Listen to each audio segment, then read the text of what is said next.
can't hear nothing else. Tonight ain't the night, knowing the price. Pay it off with my life, till it's out with your lights. Do it all for the Christ, and he ain't playing nice. Knew the end from the start. Fix your face like it's art. The sons of a simp, call him Bart. Yeah, you did your best, played your part. But now it's time to cut you to the heart. Flex on occasion. It's the strangest of the salvation. You see it, believe it, amazing. Them terrorists coming invasion since the creation. War, mine, Lord, bless the general. Greatest nation, eat them unequivocal. Bombs dropping, buddy, cause it's biblical. Start shit, now it's time to finish. Whoa. Said he won't vote, he looking for smoke. So, we give him some more. We want the world, we breaking them down. Taking the kingdom, can't wait for the crown. We want the world, we breaking them down. Taking the kingdom, can't wait for the crown. It's the end of the world. Ain't the beginning of ours. It's the end of the world. Ain't the beginning of ours. It's the end of the world. Ain't the beginning of ours. We want the world, we breaking them down. Taking the kingdom, can't wait for the crown. It's the end of the world. I can't wait for our kingdom to start and for theirs to be finished. Get rid of all of their idols and lying religions. Look for the crown like an Edris. Hey, this that crown talk. Wisdom of Solomon 5 talk. This that second Edris 6 and 9. We want eyes talk. It's your time to end and my time again. It's our time to win. Away with the sin. You know what it is. Rejoice with my kin. See that is why we repented. Go to streets, I can see myself in it. The city is bright, the kingdom of light. A wonderful sight past the angels, the inner light. I need 1,000 years of labor. Sit on my throne with my savior. Try the new wine, press alone. He bring pain like major. You think the nations is equal to us? TK Kirkland, who raised you? Flex on occasion, my God a racist. That's why we moving with patience. It's been a long time coming. I spent my whole life running. Now that I'm 10 toes down and established my faith on 100. Woe to the nations, my king will race them. You know they gotta be punished. Jeremiah 25. Yeah, you know they gon' fry. Whoa! Said he won't vote, he looking for smoke. So, we give him some more. We want the world, we breaking them down. Taking the kingdom, can't wait for the crown. We want the world, we breaking them down. Taking the kingdom, can't wait for the crown. It's the end of the world. Ain't the beginning of ours. It's the end of the world. Ain't the beginning of ours. It's the end of the world. Ain't the beginning of ours. We want the world, we breaking them down. Taking the kingdom, can't wait for the crown. It's the end of the world.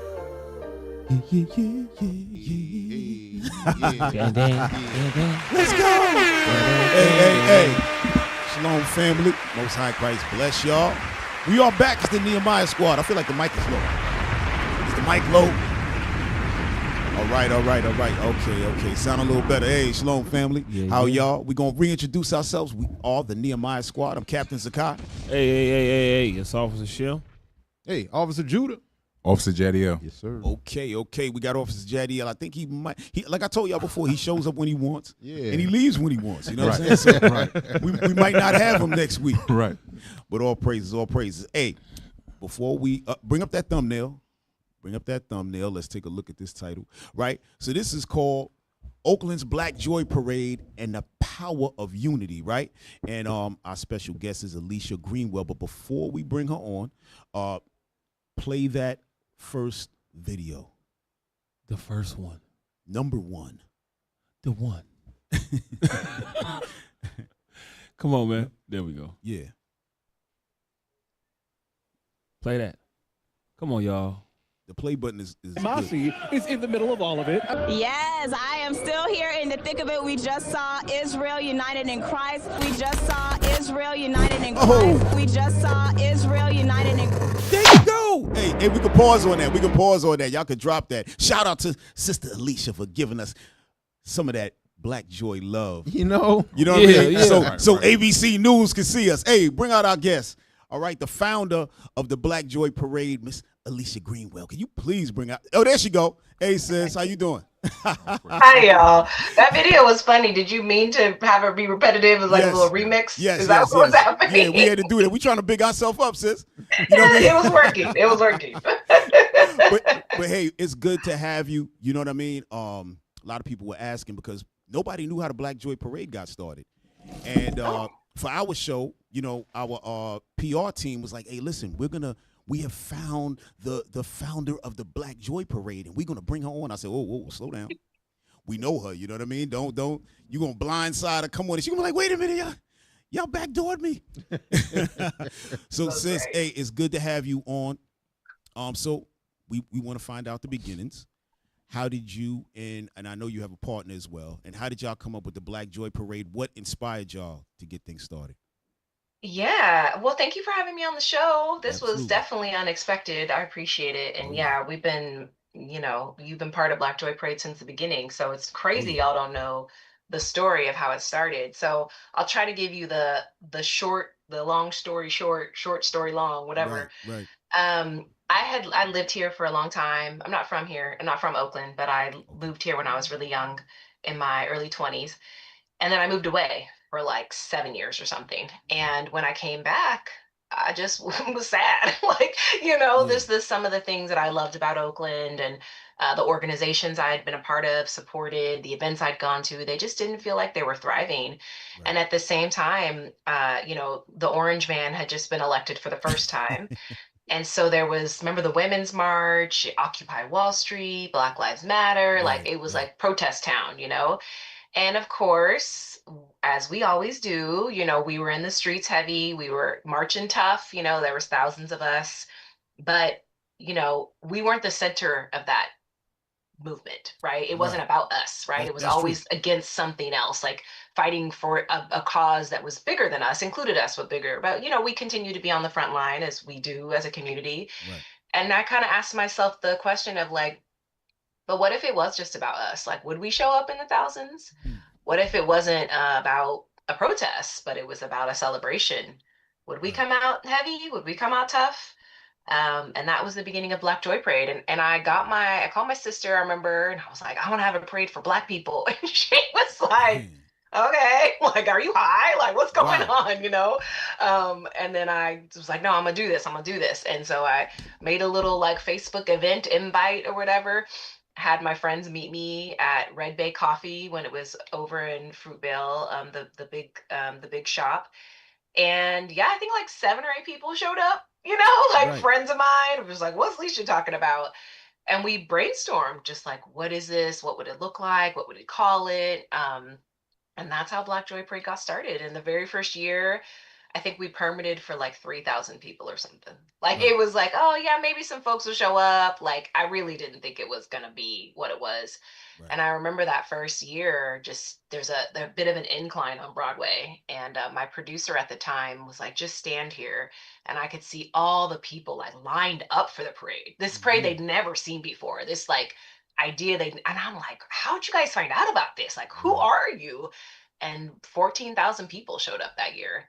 And so I cried, of course, but I also realized like it wasn't just me. Like I wasn't the only person that felt like this was needed and I needed it personally, but so did all these families, so did all these community groups, so did all these friend circles. And yeah, it's been kind of history ever since of just growing and evolving and bringing on new partners and inviting new community members. And now it's what it was last weekend, right? Right. Right. Where it's just so many people and so much joy. But yeah, that it all started like all great things, but just an idea, just a thought. Right. Right. And it's definitely getting bigger because when we were out there last week, we were like, wow, this is like more than ever. You know what I mean? And you can never tell with these things. Like you said, sometimes it might, wane after a while, but it looks like it's growing. I think people feel like they need something, right? Mm. And it's crazy because yesterday we were out and about in Oakland, right? So we're not wearing our regalia, purple, nothing. We just in our regular clothes. And somebody said, hey, what's up, man? Yo, thanks for being in Black Joy. We seen y'all. We was like, what? You know what I mean? So I we, do. yeah, like when we first started with you guys, it was like, okay, people kind of looking, I think they seen us a lot, but they kind of like a little standoff. They're not really too sure about us. This year, a lot of people were walking up to us, talking with us. They usually talk with us, but this year was different. It was a lot warmer. Y'all know what I'm saying, right? Yeah. Yeah, it was a lot warmer. And so I think, Tell me more about that. Like, yeah, definitely. So yeah, like what do you we're, mean? we're out there teaching and the people are coming over there and they're like, okay, so exactly what are you guys talking about? And then we're telling them and they're like, okay, so all right, this is not what I really thought it was. And they're standing there for like hours talking with us. Right? Some people grabbing stuff and going and so on and so forth. But it was like real good conversations. Generally people see us, it looks like we're having arguments all the time, right? I think it's your bravado. Yes, yes, but a lot of people, they like the fact of the unity of how we move together, right? And they see us all over the country and stuff like that. So when we show up here, it's like, oh, okay, they're here. You know what I mean? So that's the first thing people say. Oh, I thought you guys were from Atlanta or New York or something like that, right? Mm-hmm. Right, but so those things are great. So as Black Joy is moving on, I think the people's idea of it is changing as well. Maybe I don't know if you see the same thing. Yeah, but, no, I mean, I think a few things to touch on. This year we had 120,000 people. Wow. So if you think about the growth from 14 to 120 in, less than a decade, it's like contagious, right. Like Right. things don't grow that way unless they're like a good virus, if you will, Right. right? Where it's right, like, a good virus, so right? and most people find out through word of mouth, right? It's like, oh, my friend was in it, and Black Joy Parade was built that way, where it actually was never meant to be like its own brand. It is now, but Right. it was always like this coming together of other things, other platforms. Like I said, I moved back and all these things I was really into were just not thriving.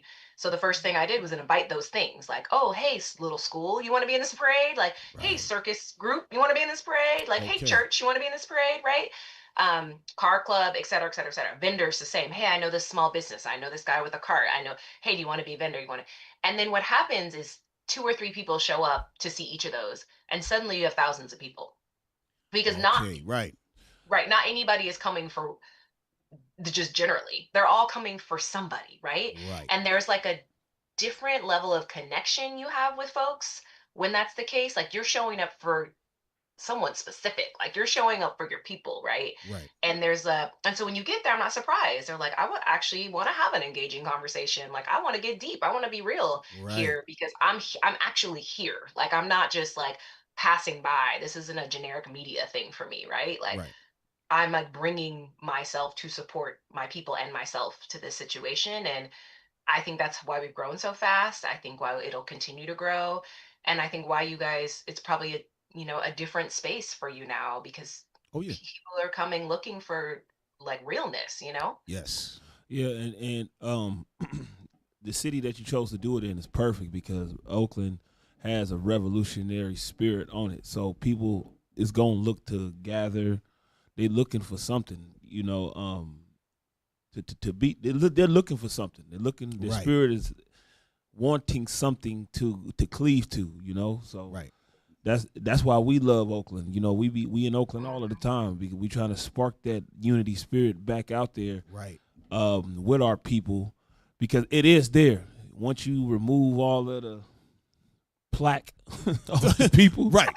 The plaque from the arteries. Once you use once you go to the dentist, Yeah. right? Once you remove all of that off, then you got something real going on there.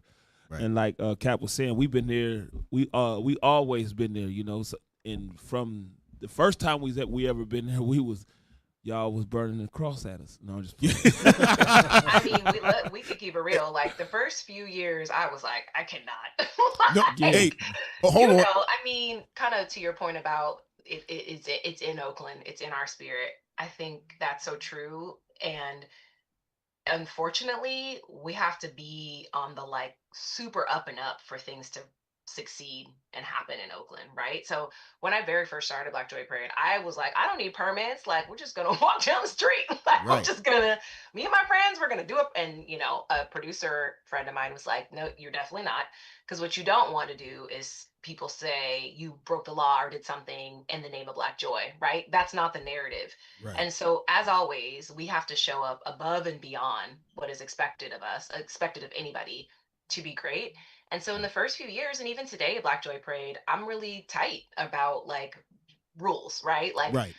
we're We- not we- gonna, we I'm know, not gonna Elisha. be, what'd you say? We know how you are with those rules. Yeah, right. Like, We were just talking about you when you gave us the rules about the speaking, and you came. yes, I said no loud. You can't have Yeah. amplified music. You can't, because the last thing I want to do is someone come shut us down because we didn't follow the rules, right? Like Right. you can't have Black Joy because you didn't adhere to this permit. Right. Those are things I can control, right? Right. So that I can create a space that feels in our control. And yeah, I apologize if I ever came off as stuck up and stern, but that's what I had to do, you know? Hey, sis, we were just talking about that, right? Because the officer that's here, Jadiel, he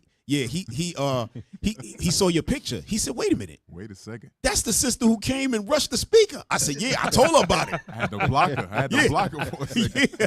I said, "I told her about it when I first saw her on the Zoom when we had to meet." I said, "Wait a minute, I recognize you. You the one that we were scared to death of you when we was out there." Everybody's like, "Oh shoot." I wasn't playing. Yeah, you came out there. We was like, "Oh wow." I wasn't playing. stuck I'm like, with who do I gotta call? Yeah. Who tell me? Who's She was the top like, of the chain here? Yeah. Like, She was like, "I told y'all, no speaker." I told you, no amplified noise. No, I mean, you should hear me this year with these She was like, Nah, reach nah, for the but sky. illegal exactly. vendors. Woo. No. But yeah, for real. But you know, we're good with everything as long as you know whatever rules it is we want to follow because it's a good turnout. It's a good place to see all our people at one time, especially when you go through Oakland daytime. It's so barren. Mm-hmm. Yeah.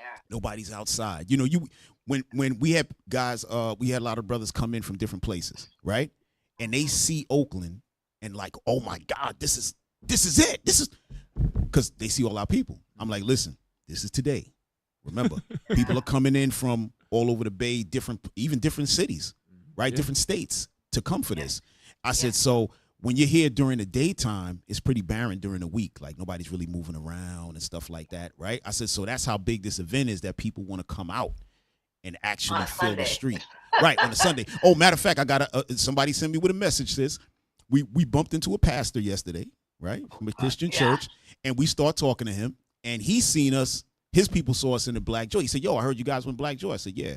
He said, "I said, yeah, we got the for tomorrow's show. We got the founder, Miss Elisha. She coming on the show." He said, "Hey, tell her to switch it to a Saturday." Oh my God. So the pastors in the congregation can come out.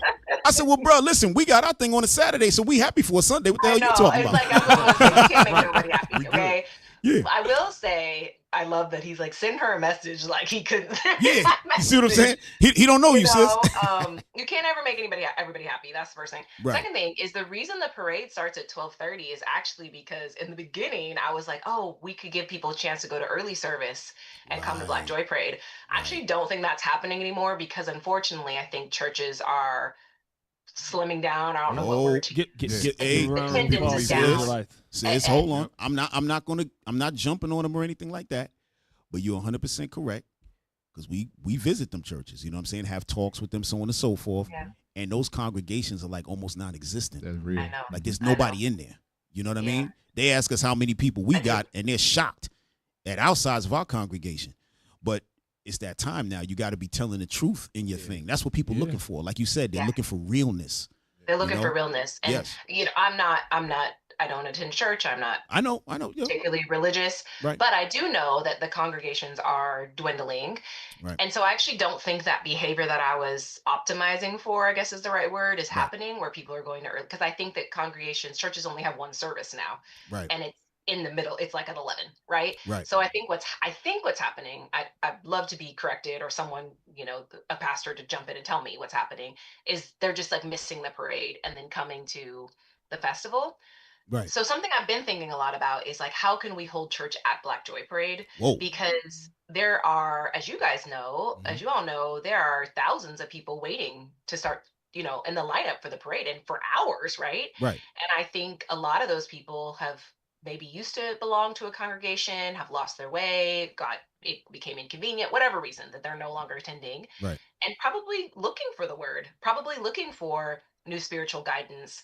And we have a ton of really powerful pastors and people who can deliver a message that I think might invite new people back into their spiritual realm, whatever that is. And so we've been thinking a lot about like where are spaces in that lineup specifically that we might be able to hold some kind of service. And then people wouldn't have to choose, right? They could get the word and be in the parade at the same time or watch the parade at the same time. So this is a new idea. I probably regret telling y'all because then watch me not be able to figure it out and people coming for me. But I do think it could be interesting of like, how can Black Joy Parade help hold space, help hold this real space for people that are looking for it.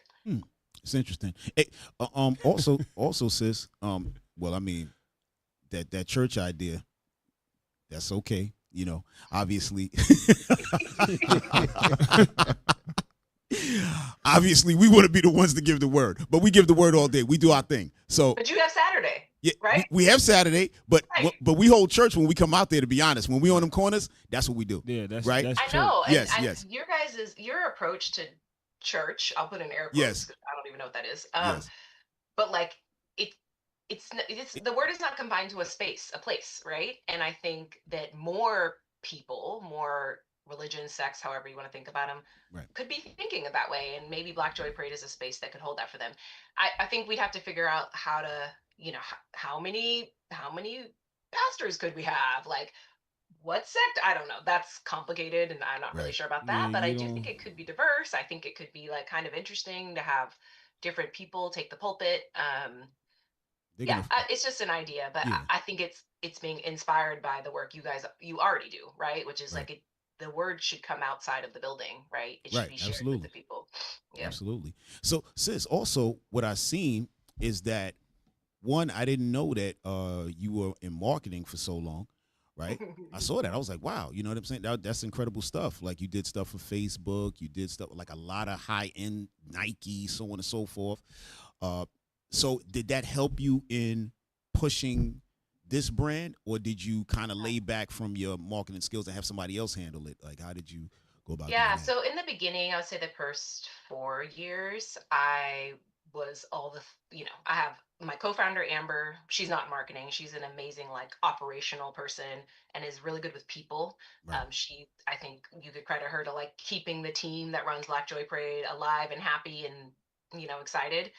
Um, so I was doing a lot of the marketing, but I also met a young woman named Maya Sykes, who I met her before my first Black Joy Parade, and she sort of came on as like a marketing manager, if you will, and I was like the director. Okay. And over the years, I've transitioned it to her, so she now runs 99% of Black Joy Parade marketing. But yeah, in the beginning, that's the thing, only thing I did know how to do. Keep it super real, right? I Right. didn't know how to produce. I'd never thrown a party very big, let alone a parade. Right. And so I found producers who had experience with the parades. I found producers who had experience with festivals. I found people who knew how to book talent. And the thing I could do is name it something that I knew people could remember, people could get behind, write a mission statement, say what it's about, go tell people about it, figure out ways in which I could reach a lot of people with very little money. So absolutely. And like I think the storytelling around Black Joy Parade was what I was really focused on in the beginning, because I know people will buy a story, right? People will lean Right. in on a story.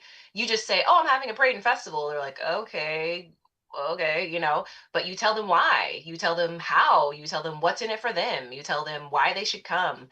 Then suddenly you guys are on the same page, right? And they're Right. coming for them. They're not actually coming because of what it is. Um, so absolutely, like my experience and my continual experience in marketing, I think is contributed to Black Joy Parade's success. But the actual day-to-day marketing of Black Joy Parade now, Maya is a queen and just runs with it and is completely responsible for like so many people showing up and having the best day of their lives. Okay, excellent, excellent. And I heard this. I don't know if it's real, but other cities are wanting you to bring Black joy to these cities. Is that real? Is that a real thing? I feel like this is like a truth or fact or whatever. Like, is this true? Yeah. Hey, listen. Hey, the birdies are flying around. We just want to know what's going on. Right. The people are dogging. The streets is dogging. Exactly. Yeah, we definitely have other cities over. This isn't like the first year. We definitely have had cities over the years say, "Oh, you guys should bring it to New York. You should bring it to Atlanta. Like, Right. could really use Black Joy Parade. Oklahoma. Like, it's just random. People. Right. All kind of people. That's not going to happen. I Okay. couldn't ever articulate why that didn't feel right to me until Mhm. actually last year. And forever, I just felt like I was making excuses, like, "Oh, I don't want to move there," or "I don't want to." Black Joy Parade is homegrown. It's like I said, Right. it's built. It's a community of communities. Like, I'd have to go there and really get to know those communities. But what I realized last year is that I feel like that request is coming from a place that I don't agree with, which is that Oakland can't have nice things.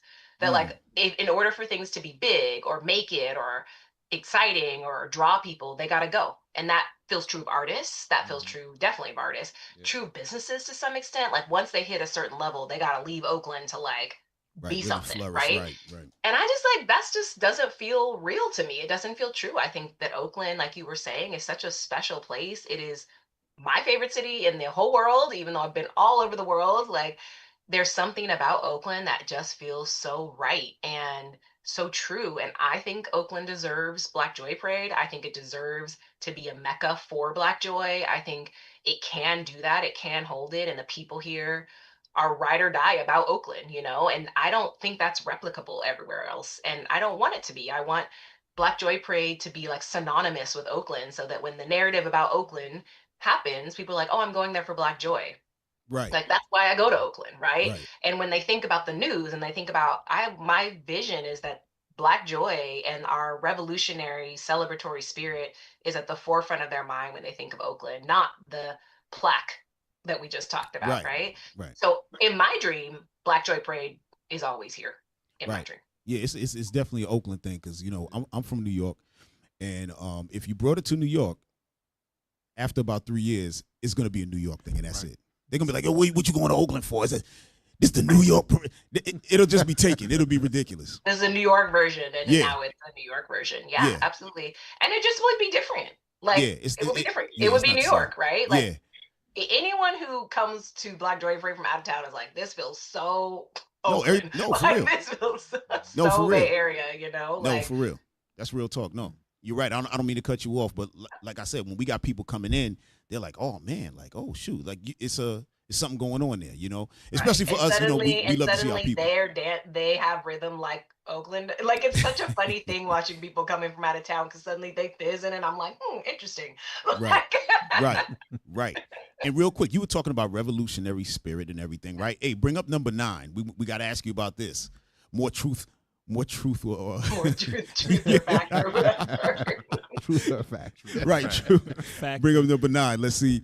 We got to talk to you about this because this is looking very, very intriguing. You got that? All right, sis. Talk to us about this. Black Joy Parade is proud to support the 60th anniversary of the movement that started it all. This historic gathering will take place in Oakland, the birthplace of the Black Panther Party, from October 15th through the 17th, 2026. What we got going on, sis? What's happening here? Yeah, so I'm actually on the board of the Huey P. Newton Foundation, led by Frederica Newton, Huey's wife. Right. And it's the party's 60th anniversary, which is just nuts. And so we're throwing a very big event. It's not even like I'm like it's a gala, but also like seminars, but also parties. Like it's a whole week long celebration of the anniversary of the party members who are still left with us, the party members who have joined since. You know, part of it is education. A lot of people really don't know what the party is about anymore. It's just an idea. It's just a myth, right?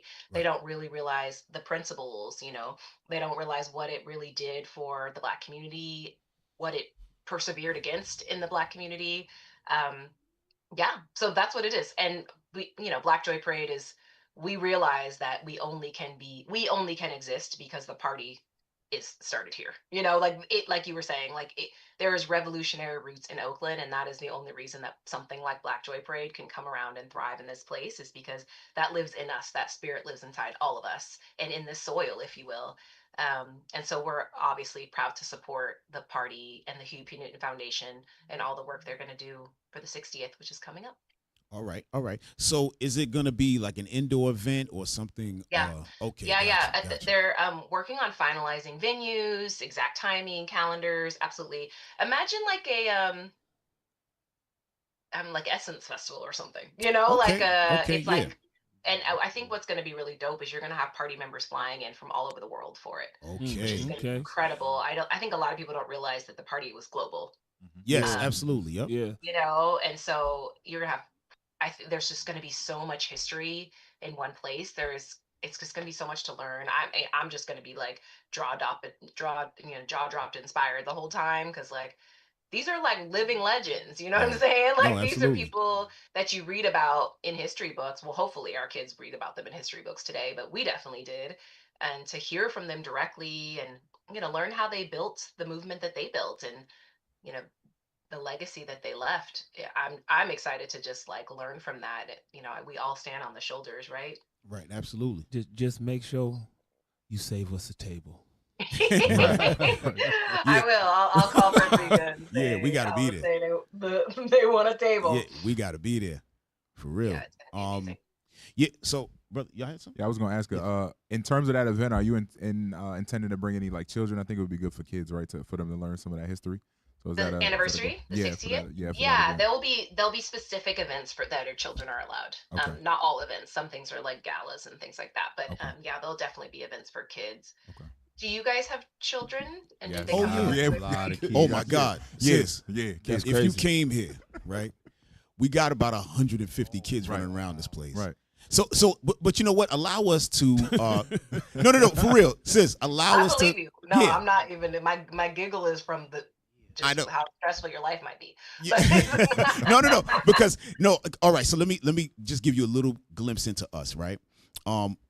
We don't have, and again, people know about the Israelite. We don't have multiple wives. Okay, so let me throw that out there. It's not like a guy. Do people think that? Yes, people think that. They do ask think us all the Oh, time. they think it's like Mormonism, I guess. That's Yeah, the like we just got 2 and 3 wives making babies all over the place. Now I want you to take a look at this picture, right? Oh. All right, so that's our brother right there. He's one of the deacons of the organization. That's Deacon Ithon. That's his wife, right? And that's all their children. Yeah. Right? This is all their children, just those 2.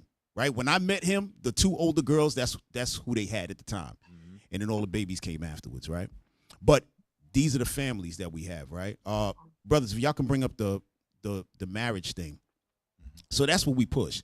We push family, marriages, so there's no loose madness going on. In other words, you wouldn't be able to come in, see a good-looking woman across the aisle, and then take that time now to go over there and start talking to her, because we're going to tap you on your shoulder and ask you some very important questions like, what are you doing? Right. What are you really doing? I expected the question to be more complicated. Oh, yeah. Yeah, what are you doing? Do you know? Okay, so this is Bishop Nathaniel, okay? He is the founder of Israel United in Christ. That's his wife. They've been married for 30 plus, right? So this is what we got going on, sis. This is not like one of the deacons as well, and that's his wife. They've been married for, wow, long time now. It's got to be about 20. All right, I've been knowing them since New York. That's them again, right? Hey, if you can bring up, okay, that's another one of our bishops, another one of the founders. All right, he's been married to his wife 30 years plus. All right, so this is what it is, and it's important for us to show these things to our people, because we want them to know exactly what we're standing on, like building families for real. Yeah, you know, even for the youth. Another one of our deacons, that's his wife. They've been married 20 years. Can I ask you all a question? Yes, I know I'm please. the one being interviewed. No, come on. So I think that there is, to your, like you were saying, people think not facts or truth, about multiple wives and things. Right. I think one of the other maybe myths, this is my question, is that you all are not, don't think of women as equals. Oh, Is maybe the simplest way to put it. Can you talk a little bit more Yes. about that perspective and why Absolutely. that's wrong, or maybe if there's some truth in that? absolutely, right? And we'll read something out of the Bible for you as well, so you can understand where we're getting our things from. So now, in terms of equality, right? God doesn't look at equality like America looks at equality, right? So our wives, daughters, sisters, whatever, they're engineers. They're like, in our congregation, we have everything, right? Doctors, engineers, lawyers, officers, everything. I mean, whatever you could think of. Marketing people such as yourself. I'm talking about every facet, right? And we got sisters who are doing that stuff, and they big, right? So in terms of that, yes, go out, work, do what you got to do. Now, when you're with your husband now, right?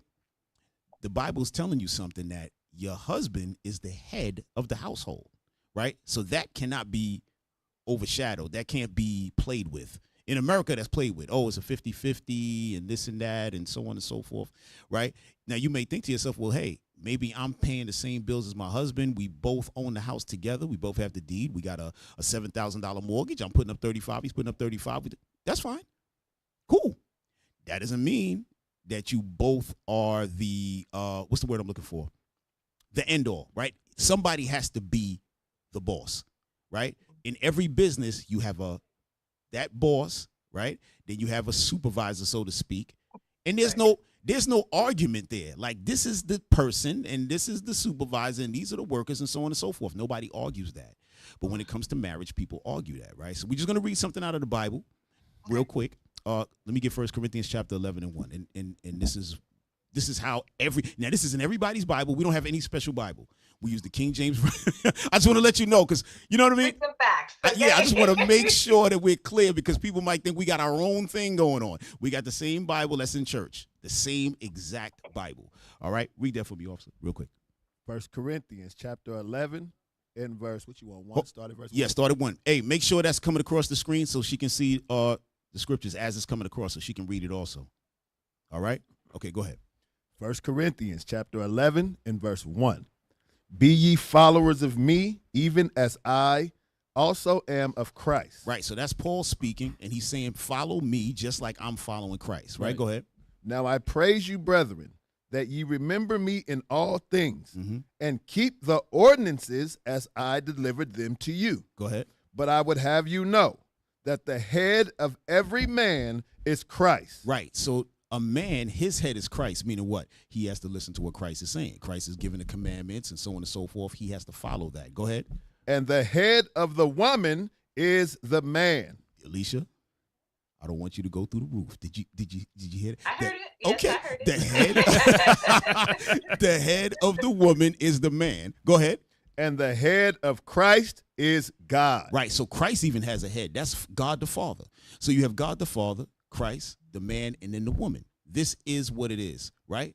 Because when you understand the history of Adam and Eve, Eve was taken out of Adam, right? She was made second. She wasn't made at the same time and all of this and that. And don't think, we got sisters who come into the body and they struggle with that too. But because they love God and they're trying to get themselves together, they acquiesce, right? And say, okay, for the sake of my family, for the sake of myself getting married, we have to keep an order, right? Because that's all it is, right? And our people, we haven't had order. Think about it, Elisha. Back when we came out of slavery, right? We were the most married people in America. And we were doing much better at that time. We had our own neighborhoods. Our money circulated more. Like right now, people give that credit to maybe East Indians, Jewish people. They say, oh, man, they're so good with their money. Yep. We were doing that, right? When you hear about Black Wall Street, we had many Black Wall Streets, right? You had one in Atlanta. You had several in the Carolinas, so on and so forth. And they destroyed that, right? Why? Because then it destroys our power. Then they did what? Welfare system, all of the social, breaking up, right, redlining, but they had to break up the family, get the father out of the house. Right. We cannot give you money, ma'am, if you have a man in the house, right? If you're really trying to help a family, let's say the father and the mother doing badly, you give this money to the family, they get on their feet, and they're gone. They have the family intact, but they didn't do that. They said, no, get the man out of there, and now they split the family. Ever since that, we're terrible. Our marriage rates are terrible. What is it, like 20-something% now? 30%? It's bad. It's lower than that. I think it's lower than that. It's lower than that. It might be lower than that. Right. It's very lower than that. It's terrible. Why? Because we don't follow God anymore. Right. We threw that out. But that's what we bring back, what the Lord is saying. So when people come in, there's no boyfriend, girlfriend going on in here. No. Not at all. We telling people, hey, get right. When we see that you coming along and understanding the scriptures, understanding what you have to do, then we can allow you. Yes, we can allow you to speak to this sister now. And then we got to tell the man, do you have a job? Right. You understand? It's that simple. Don't sis, you laughing. Hey, it's real. Hit the thing, man. Yeah. Hit the punch button when he say that, man. Yeah. No, if you ain't got a job, you got to get sound punched. Effects. Yeah, we got sound effects. Yeah, exactly. When you don't have a job and you trying to mess with a sister because you not in order. Right. And that's what we about. We about order. Right. You got to remember this, Sister Elisha.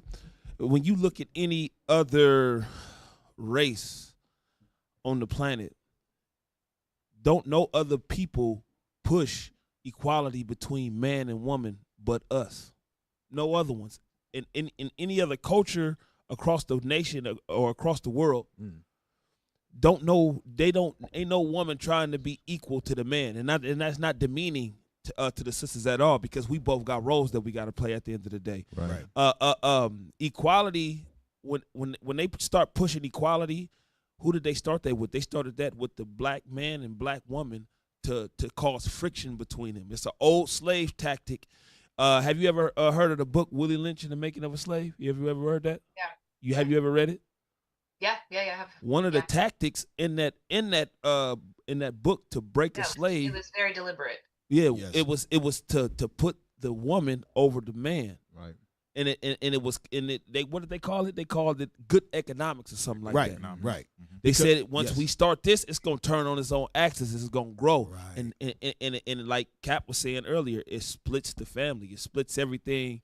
It turns everything upside down. Yeah. Right. Yeah. So us saying that the woman is under the man is not degrading the woman at all, because that's what people like to think. They think Right. that Yep. we degrading the woman when that scripture That's the or fear. when that's being pushed. Mhm. But it's not degrading, because we both know and understand our roles, and if we play those roles Right. together, then that's when we make a powerhouse. You know? Right. You know, Yeah. and it's like that in every single thing. You got a strong hand and a weak hand. You got a good eye and you got a bad eye. You got a strong leg and a weak leg. Spades, you got the big joker, you got the little joker. Right. But both of them is better than all the other cards. Right. You see what I'm saying? So Right. the fear is what's been created was a gender war has been created. Right. We went into slavery together, sis. So guess what? Instead of fighting our way out of slavery, a gender war was created. Right. You see what I'm saying? Once disunity happens, now this power comes. Peace comes through power, at its primitive nature, right? So when all things are said and done, when they go against everybody's treaties and they start shooting guns again, and the fight has to happen, guess who has to win that war? The man has to win that war. He has to fight. When somebody breaks in your house, your man have to go and My God, you fight guys sound that. like my husband. You know what I'm saying? And that's just Your straight husband up. is a smart man. Yeah. And if that doesn't happen, there's a very comfortable situation Right. for the people that do oppress us, because family is the foundation of black people. There is no black people without family. Right. You see what I'm saying? So why are we out there? We out there teaching the Bible, right? Because when we out there, we see a bunch of people out there, they fornicating. You hear what we marching. Some of us used to sell the drugs, not no more, right? Take care of our wives. That's what people. The scare tactic is the Mr. syndrome. You've seen Color Purple. You know what I'm Right. saying? But watch this. If I give you to a husband, he has utmost control of you. If that husband is no good, this is why we tell you no. You can't talk to that sister, because if Right. you got a Negro mindset, you know what I'm saying? You're gonna abuse that sister. Right. You're gonna mistreat that sister, and she's under you, under God. So give me 1 Peter 3 and That's important. give me 1 Peter 3 and let's start with 22. 1. We start at 1. I'll show you the women, and then I'll show you the mindset of the man that have to, because it's not saying like you're gonna be like Celie. You know what I'm saying? No, Right, right. that's important that you say That's that, important, and I don't want to cut you off. Stay right. Don't forget what you're going to say. Mhm. That's very important, because when it comes to things like that, that's why we're here as counselors. Yeah. There's going to be no man here beating up any women. That's not happening. Right. As soon as we get wind of that, It's a wrap. this guy got a major problem. Mhm. Yeah. Sis, like, you see all these men that you see moving around, like, they're not here for nothing.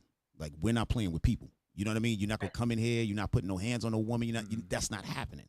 And if it happens, we're gonna have a conversation, and then things are gonna get different. You know what I mean? Yeah. Yeah, I do. Yeah. I think, I mean, all of this, I think makes sense. And it a little bit goes back to what I was saying about Black Joy Parade of, like, in order for us to succeed, we need to have structure and we have rules, Yes, right? I yes, was saying that about yes. an event, which is a very different thing than our life and our soul, Yes. but it's the same, right? If, like, Yes. Code. we got to work together, and in Right. order to work together and to thrive, we all have to play our part, right? Yes. I think the thing that I personally struggle with is the sort of like blanket statement nature of it all. Okay. If what we're saying is that each of us plays a role in the ultimate sort of like well-being and happiness and joy and thrivingness of our family and our community, then at times I am the head. Right? Like, at times okay. the thing in front of us is like, I'm actually far more equipped than my husband to be the decision maker and be the head of something. Okay. And there are times when he is that. And Okay.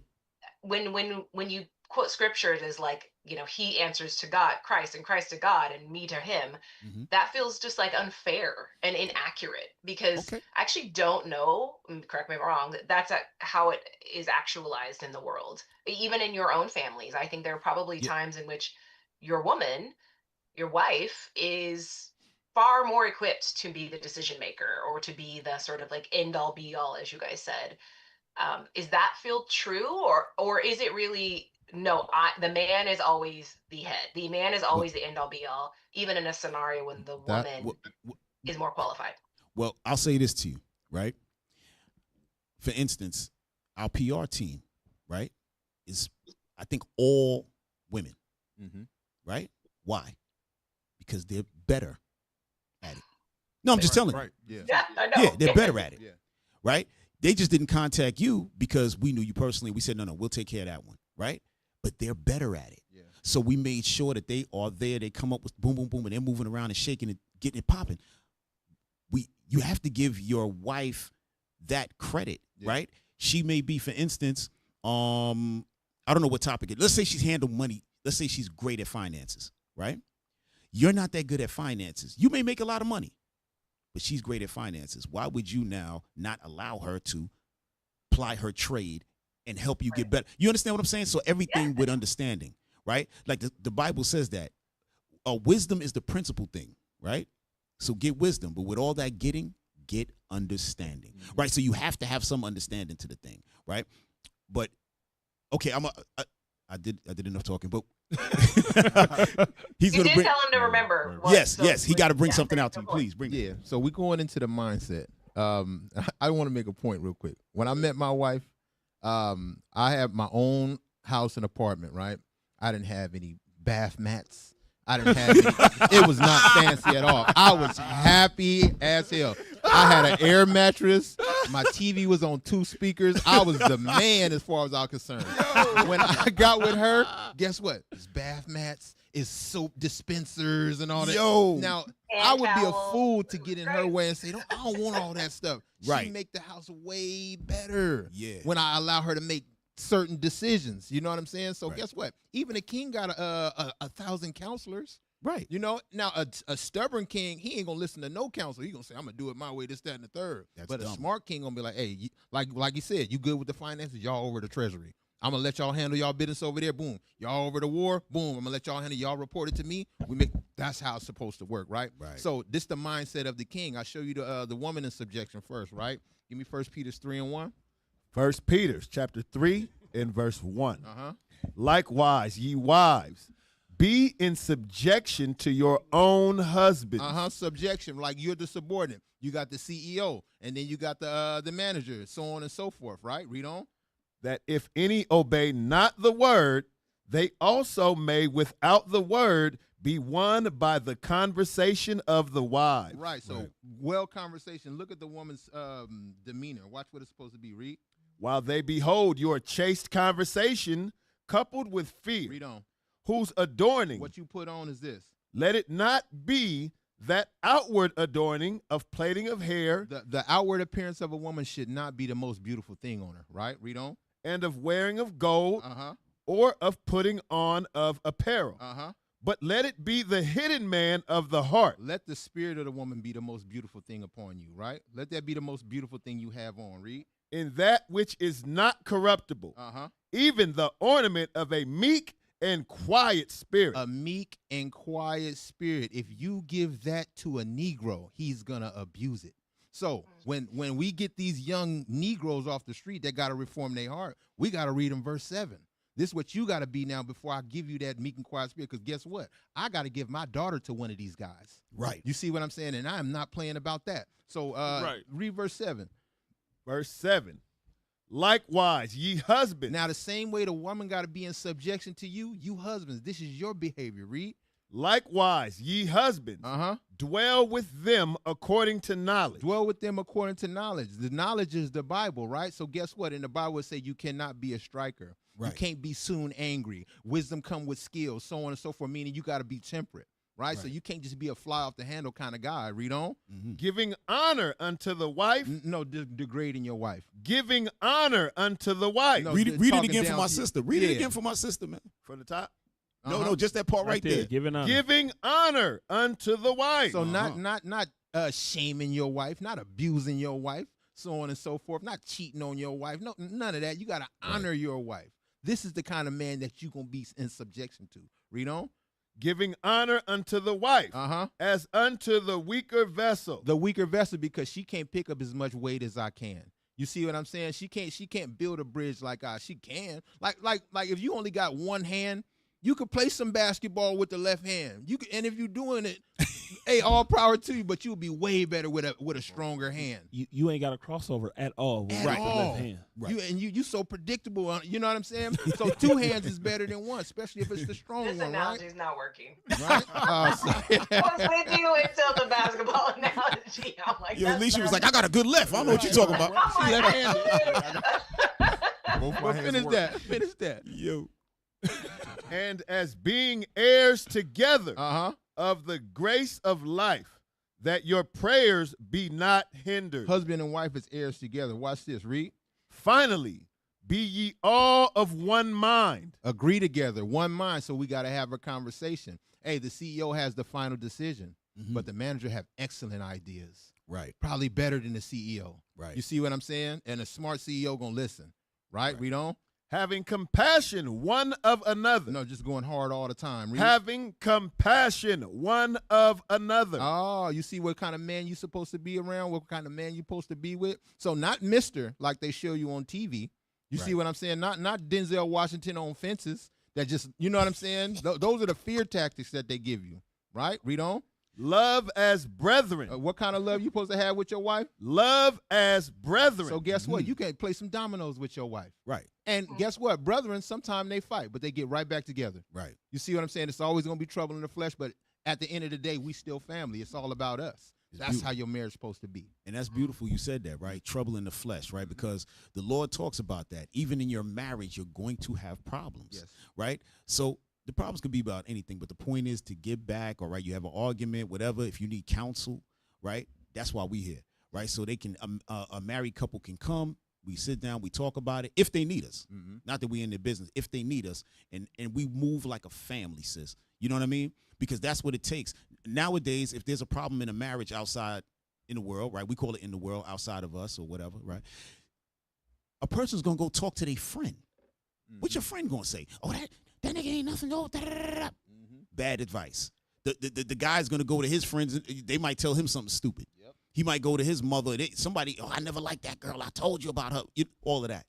But that ain't going to happen here. Especially if they are not in healthy marriages. Well, that's the key, right? Now again, you don't have to be in a healthy be with us and then be in a healthy marriage, right? It could be like yourself. I don't know how long you've been married, but 2 years. 2 years? Yeah, we're baby marriage. Okay, so you're still in the honeymoon, right? But Yeah. Well, we've been together 5 years, but we only married 2 okay, years. so no, that's beautiful, right? Because usually people are together like 15 years and they don't get married yet. You know what I mean? Oh, so not me. Right. That No, was no, not happening with me. it's good. No, it's good that y'all locked in. You know what I'm saying? You want to. That's the thing, and that's another thing, sister. That's why we push marriage, because we have to understand that that's what must happen. We supposed to be married, like legally. You know what I mean? We bump into people like, oh, that's the white man. You know, that's the white man's laws. We like, no. In the Bible, it says you need to be married. Like you got to have some paperwork. And that's the black man's common law. sense.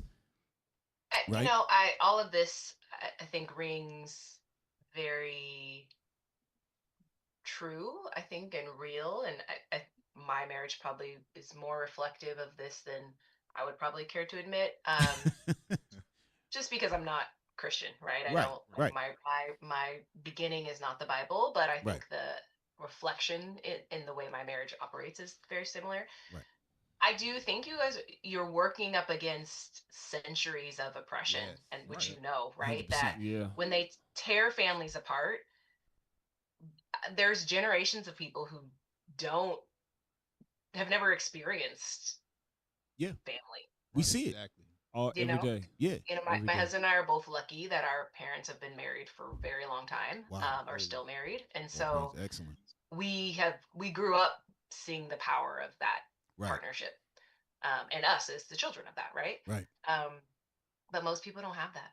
Right. Yeah, they don't. We see it. We see it as people come into the congregation. We got new members all the time coming in, and most are from households where their dad left. The family.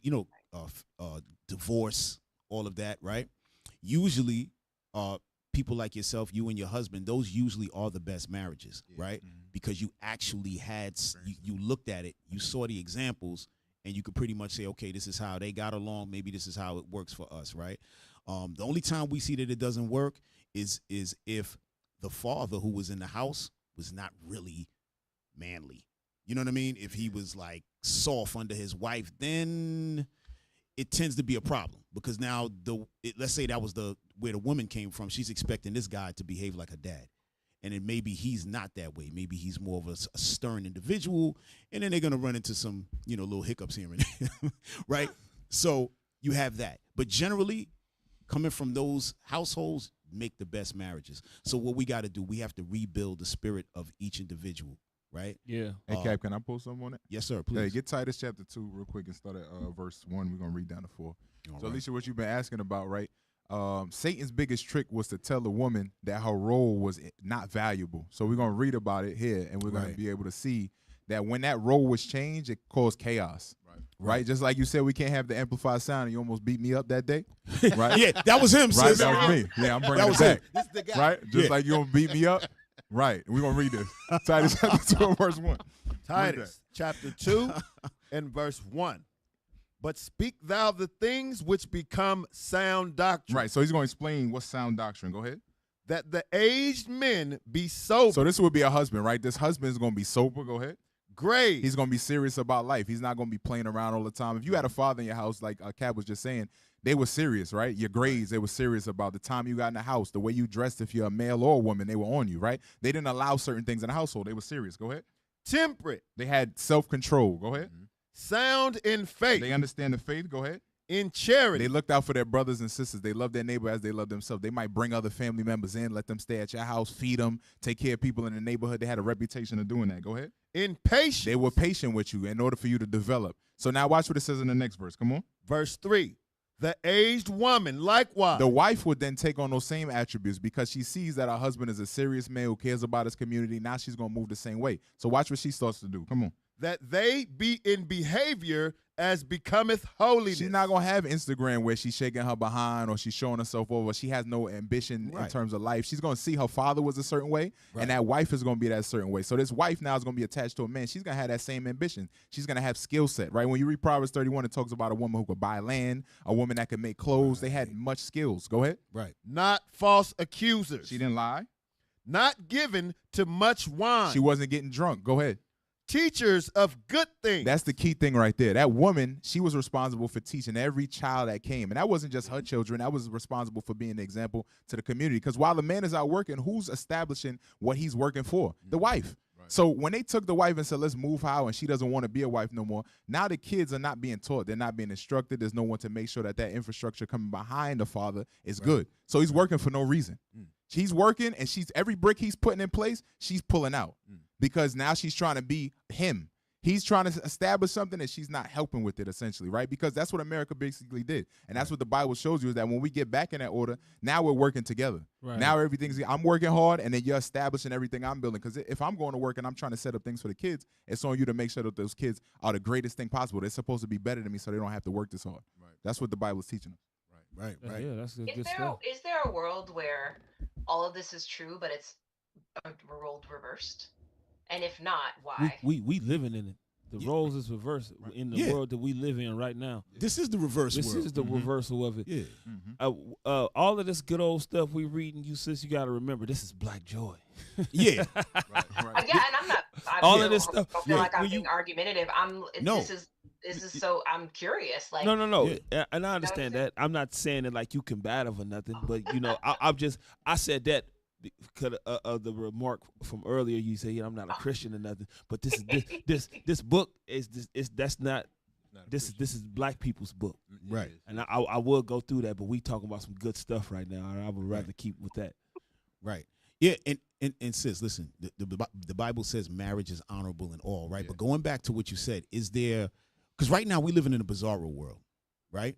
Because we're looking at Bizarro, right? You know who Bizarro is, right? He was like the weird Superman or whatever, right? Right. So, Down. huh? Yeah, Whatever. Yeah. right. So again, this is nothing against a woman's aptitude or acumen, nothing like that. Right. Because we know for a fact, I got daughters, they sharp. You know what I mean? One about to go to medical school and so on and so forth. Like we understand. That's why it says honor, right? We know what it is. At the same time, if there's no order, right? What is the sense? How we get anything done? Every company has an order, right? No matter what you're involved in, there's a code, right? If you're in the streets, and now it looks like there's no code in the streets, right? When I was younger, there was a code. It was. Right? There was a code. You couldn't just do anything, right? So no matter what you're dealing with in this world, there's a code, there's an order. Even like the man you just mentioned, the orange man. There's an order there, right? No matter what craziness he's doing, there's an order to what he's doing. So God has an order as well.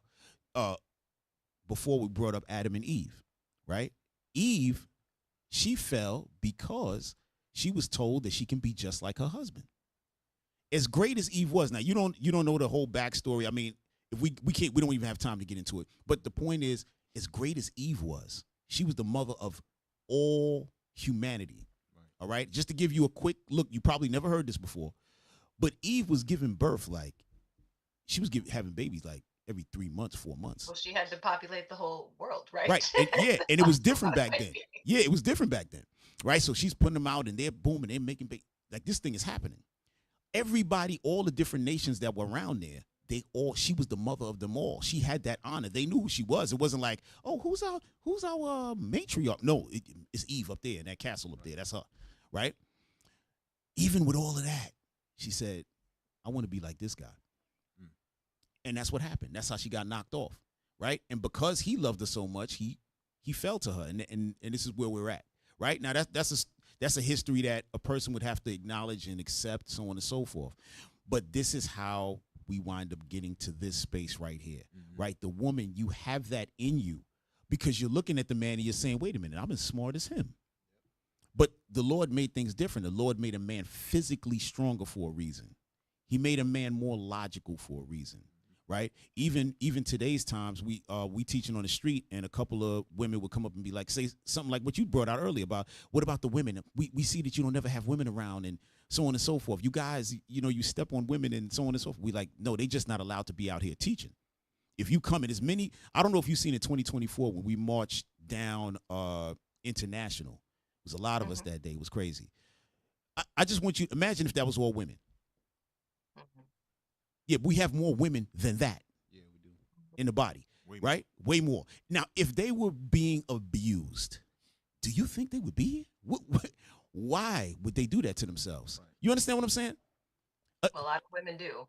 That's true too. Like some women are afraid to leave abusive relationships and so on. But we don't have that problem. Like I wish somebody would come up and interview some sisters. I have no doubt you have that problem. I do think there's some. It's quite convenient for the body to say what the order is when they are at the top of the order. Okay. That makes sense. It does make sense. So I hear you that ultimately men are physically built for this, I guess. I don't know how else to put it. Right. But the world has evolved. We're not hunting and gathering anymore. We are hunting. So what is the value of that physical strength truly so much today that the order is this way? Yes. Or why else other than because a book says so, that the man is the top of this order? Think about it. I think that is the question that a lot of modern women, including myself, wrestle with. That I love my husband. We have an agreement and a relationship that is similar to what you're talking about. But I think the tensions we have are is like, why is it just assumed that you are the top of this chain? I'm going to tell you why. Two things. Did you ever see the video of that couple? They were, I think, in, I want to say Colombia, and the woman and the guy just ran in, was trying to take her purse from her, and the guy was standing here. He didn't do anything. Oh. Yeah. Do nothing. No. Yeah. No. Right. Never. Right. Can you imagine yourself, you and your husband walking together, a guy comes and try to take your purse and your husband doesn't do anything? No, I can't imagine that. 'Cause Right. Let's say, that but person let's was say, in their life, right, basically. right. But let's say that happened. What would you be thinking about your husband after that? Mm. You see what I'm saying? Said it all.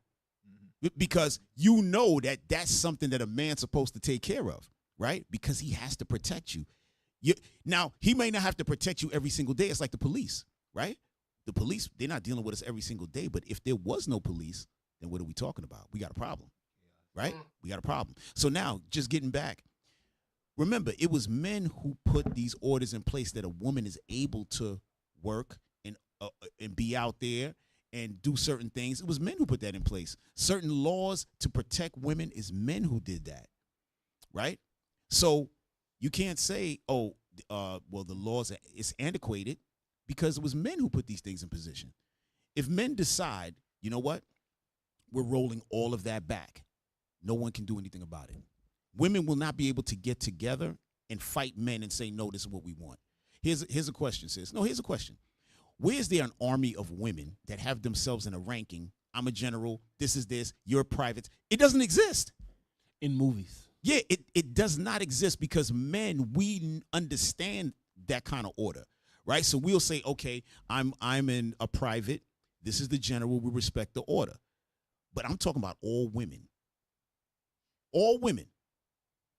A million of you. Would you be able to look up to all these women and say I'm subordinate to these women? Would you be able to do that? Because I have never seen it.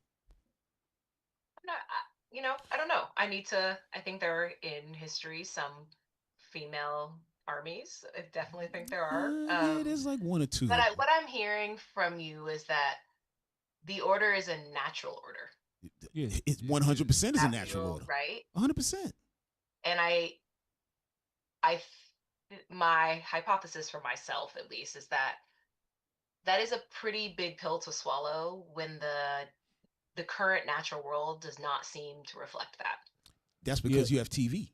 Yeah, and we have all kinds of things. We have TV. We have that. Most of the situations we're in don't require brute strength to succeed or to overcome. The right? current natural world goes against nature, to be honest. Right. The current natural world says two men can get married. That's not nature. And like I said, like we're not at all trying to turn this into a gender battle like we were speaking about earlier. You know, it's nothing. We don't have nothing against the women. We obviously know that you don't have nothing against us men. But at the end of the day, the natural world goes against nature. Right. What we see in the world right now and what the world has evolved to, it's completely upside down. Mm-hmm. Right. Everything is upside down. Right. The man is out of order. The woman is out of order. The children is out of order. Everybody's out of order. It's crazy. But that feels pretty contradictory to a belief that God is almighty. If God is all powerful and almighty and what will be, then why would he let the world become so unnatural? Because the people that was supposed to rule the world went against him. Give me Deuteronomy chapter 28 right quick. Right. I'll show you. I can answer that right quick. The people that was supposed to rule the world, because at the end of the day, God had a people. He got a chosen people that he chose to rule the world. And when that people went off, he promised them. He promised them that he was going to turn everything upside down if they turned against him. Rush, just read that. What verse you on? 15. Deuteronomy chapter 28 and verse 15. Come on. But it shall come to pass. Meaning this is going to happen. If thou wilt not hearken unto the voice of the Lord thy God. If we would not listen to the Lord and do everything that he commanded us. Because remember in the beginning, the first scripture that we read was 1 Corinthians 11, that God is the head of Christ. Christ is the head of God. You see what I'm saying? So he laid these rules down for us. Watch this. Go ahead. To observe, to do all his commandments. Come on. And his statutes, which I command thee this day. Read. That all these curses. You see that? He said, if you don't do these specific things, if we go up to the beginning, he promised us what he would do good for us if we did keep the order. I jump straight to where we at right now just to quickly answer your question. Go ahead. That all these curses shall come upon thee and overtake thee. Now look at the black community right now in its entirety. No matter where you go in the world, they at the bottom. We the most drug addicts. We the most drug dealers. We the most people that have babies out of wedlock. All of these bad things he said was gonna happen to us. He was gonna flip everything upside down because what we didn't keep his commandments as the chosen people, as the rulers of the earth. The earth really belonged to us. It belonged to me and you. We don't have no inheritance in it because of that, what we just read right there in Deuteronomy, because we didn't keep the law, statutes, and commandments of the Lord. Can I and let me show you something very specific to the woman right here, right? Why you said, why would the Lord allow that, right? Watch this. Give me Jeremiah 31:22. Watch this, sis, right? This is very specific and hits right on target, right? Because we went against the commandments of God. So the Lord said, all right, since you want to do that, you're now going to become the tail, right? So now your whole situation is going to be destroyed. Watch this. Read that thing. Jeremiah chapter 31 and verse 22. How long wilt thou go about, O thou backsliding daughter? That's talking about Israel. How long will you keep backsliding? Go ahead. For the Lord have created a new thing in the earth. What new thing is that? A woman shall compass a man. That's what you're talking about. You saying, how is the woman, because you don't need brute strength, because the women is marketing, they doing computers, they doing this, that, and the third. The Lord said, I'm going to create a new thing in the earth. A woman shall compass a man. Why? Because you haven't listened. So now when this woman is you going what comes out of that? Problems. Sis, you know how it is. Men don't like when their woman makes more money than them. You know that, right? It's a problem. No, it's a real problem.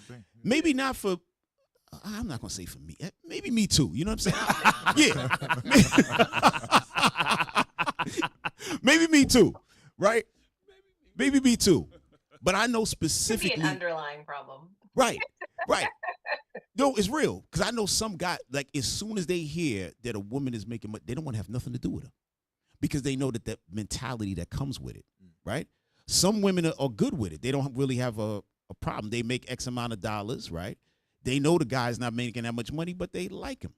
And they're like, all right, we could probably make this work. But most men know, wait a minute, if she's making more money, she thinks she's the boss in the house. Like, I can't do it. It's not going to happen. They may, she's the most beautiful woman in the world. You know how men are. You beautiful, that's it. They with all your red flags, they're going to take you because you're beautiful, right? But even with that money thing, that's a problem. Right? So that is what the Lord is talking about. I'm going to make it. And most of the women who's making big money, they're not married. They have no relationships. I'm telling you, I know this for a fact. I'm coming straight out of the big city. Yeah, exactly. I guess I've never thought about it as because it's not the natural order and more that men are insecure and they place their value in the wrong place. I wouldn't see, sis. You trying to win. Both can be true. Also, can we hold that? Okay. I'm not going to say they're placing it wrong because a man is logical. He just doesn't want to waste time. Right. He knows the woman is going to be acting up at some point about this money. Why? Thing. Because she makes more money, she's going to act up. Okay. For instance, right? In our listen, watch this. Sis. In our organization, right? We don't allow, because the Bible says that the man must have his own place, right? We don't allow a man to marry a woman and then move into her house. It's not going to happen. That's crazy, right? Now, I'm going to tell you why it's crazy. Let's say you own a house, right? We talked about this before. Let's say you own a house. So now you're like, okay, I own this house. My house is worth 1.2. What am I supposed to do now? Like, leave it, right? Right. One or two things has to happen, right? Everything with understanding. Either you're going to move into his house that he has, or somehow he's going to probably have to give you some money or something, and you can get him on the deed. Something has to happen. Because if you own this I'm just throwing the number 1.2. You're in there because it's California and everything is expensive as hell. 1.2 would get you like 800 square feet in Oakland, right? So it's outrageous. It's outrageous, right? And he comes in his house. Now, let's say the bathroom is not clean. He's like, yo, Elisha, when are you going to get around any time to clean in this bathroom? You're going to be like, wait a minute, this is my house. It's no way in the world you're going to say, all right, let me take care of that. You're going to be like, wait a minute, is he talking about this bath in my house? Why don't you clean it? That's what's going to happen. We know this. It's no sense in us even fighting. That example is not the woman acting up. I see. you're looking at. See, Is that in see- your mind that's the woman acting up because she wants her bathroom clean? no. This is the man saying. He's saying the opposite. Right. No, exactly. He's saying opposite of what you saying. Right. The man is saying he's calling the bathroom his bathroom. Got it. She's saying, is this really his bathroom? Right. I Right. bought this house 10 years ago. You just moved in here. Just got here. You see what I'm saying? I'm renting it to you. Right. You see what I'm saying? So to avoid that, right? The Lord said you must have your own thing. You have to have that woman come to you. Right? Because we understand what a woman is. Yes, y'all are intelligent. You can get things done, but you're also you know how you guys are. when the guy ain't bringing home $2, you're like, he ain't worth a bag of dead roaches. It's anger. Yeah, I'm not disagreeing with anything you're saying. I think it's a obviously it's So- history. So, yeah. Right. So It's our not our making this main. up right now. Oh, Sorry, go ahead. yeah. No, go ahead. Finish what you were saying. Sorry. Yeah, I just continue to. I can't help but feel like you're trying to return to a time that is foregone. No, I wouldn't say we're trying to return to that time, but as a people, we strived better when we had a specific order, period, point blank, at any time period. If you look back in history, in any time period, like I said earlier in the show, like this conversation is only had amongst black men and black women. They're not. There's no obscurity or blurred lines in no other community but ours, or in America. I'll say America. When you go to any other country, these lines ain't blurred, and they got their own country. They running their own lands. They doing their own things because they still live off of the natural order of things. Right. And you've been all over the place. You've been all over the place. So I know you've seen it. Hey, I Yeah, think so. yeah, no. You know, and, you like, got- none of you what got y'all people- are saying is not true. That I absolutely not. I don't. They're beyond observations. Like I said, it's like history. Like the America is the only place where you hear this type of talk. You don't hear it nowhere else. That's why people leave their countries and women leave. I have literally seen it with my own two eyes where a woman will leave another country and their whole family, and that whole family structure once they get here, it's over. Right. Now she's over everything. Right. Hey, She can I get one? like clean them kids. 1 second. And sis, I'm gonna read something for you real quick, right? This is written a couple thousand years ago, right? Because you said we're trying to return, right? But look what was written a couple thousand years ago.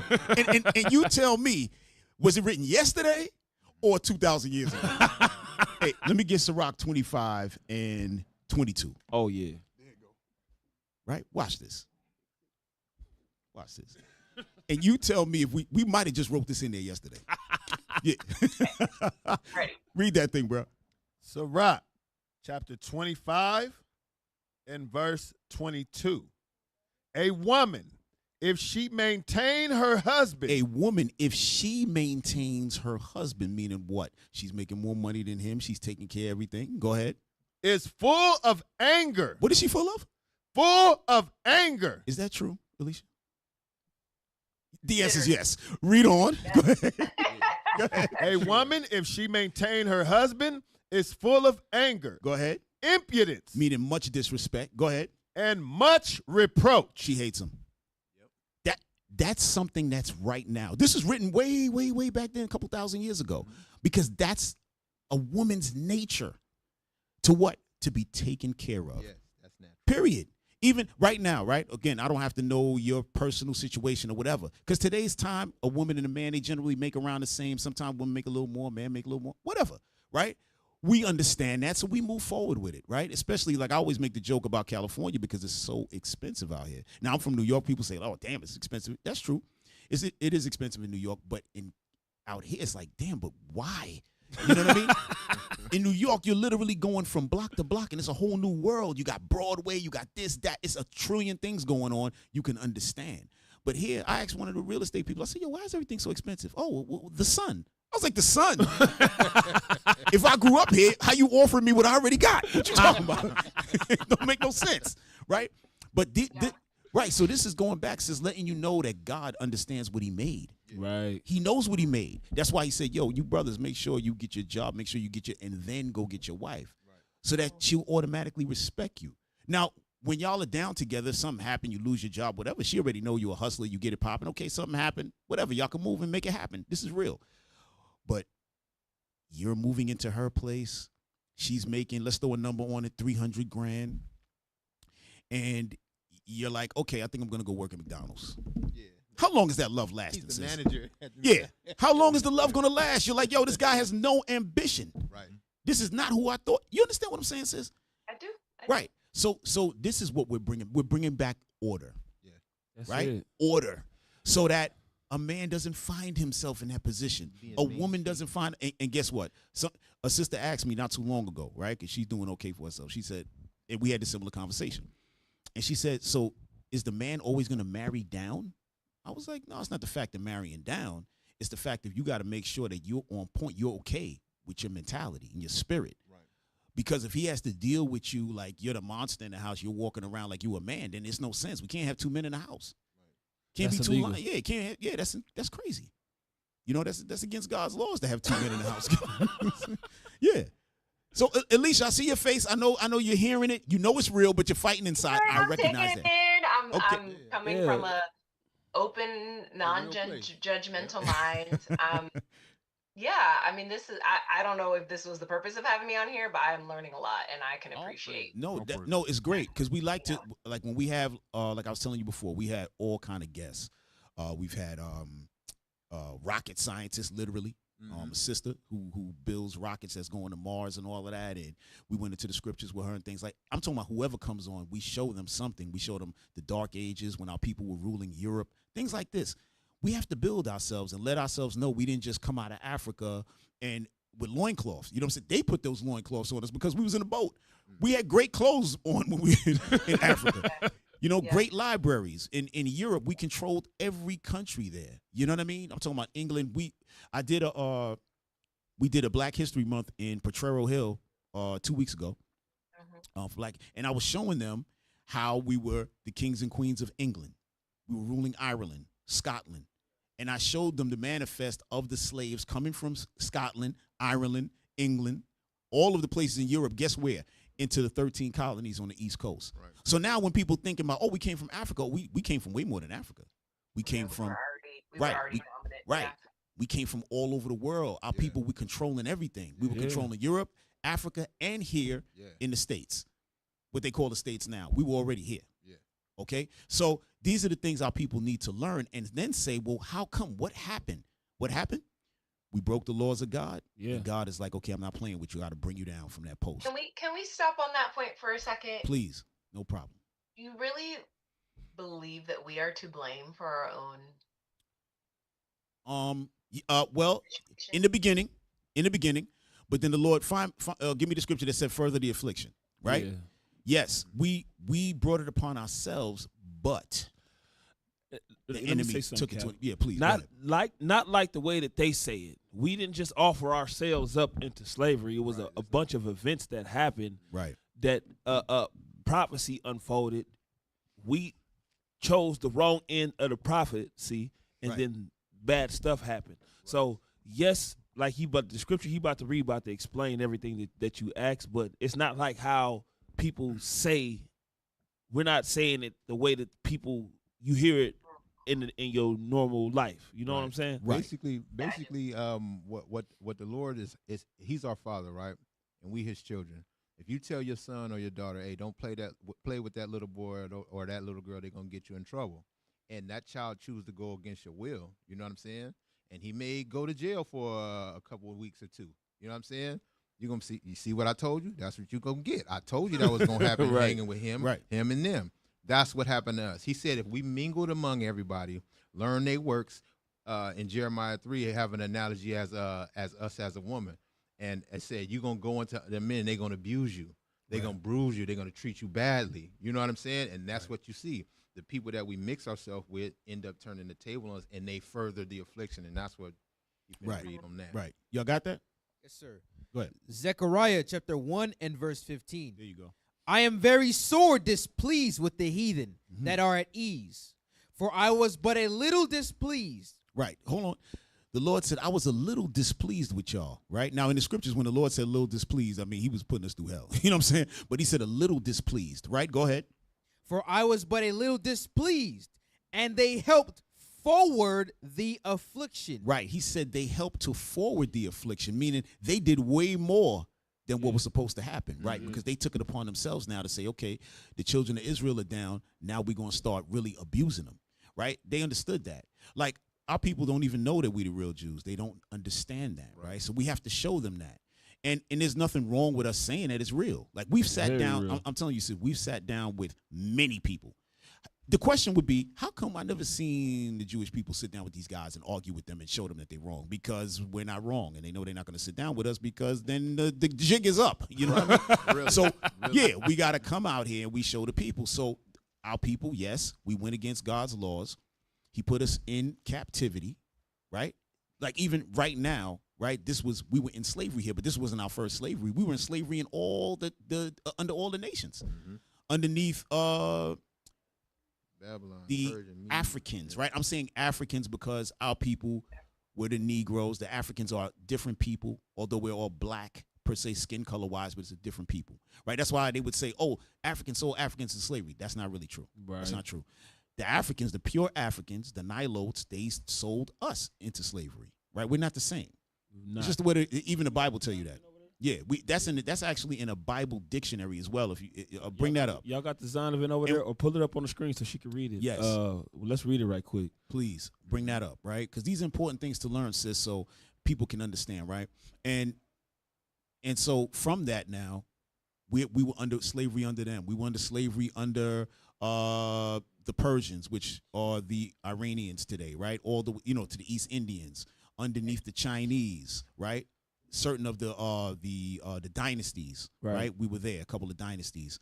Our people today, we have one of our churches or schools in India because some of our people are there, right? So when we went there, they understood who their history was and they came right in. They were like, "Yo, that's us."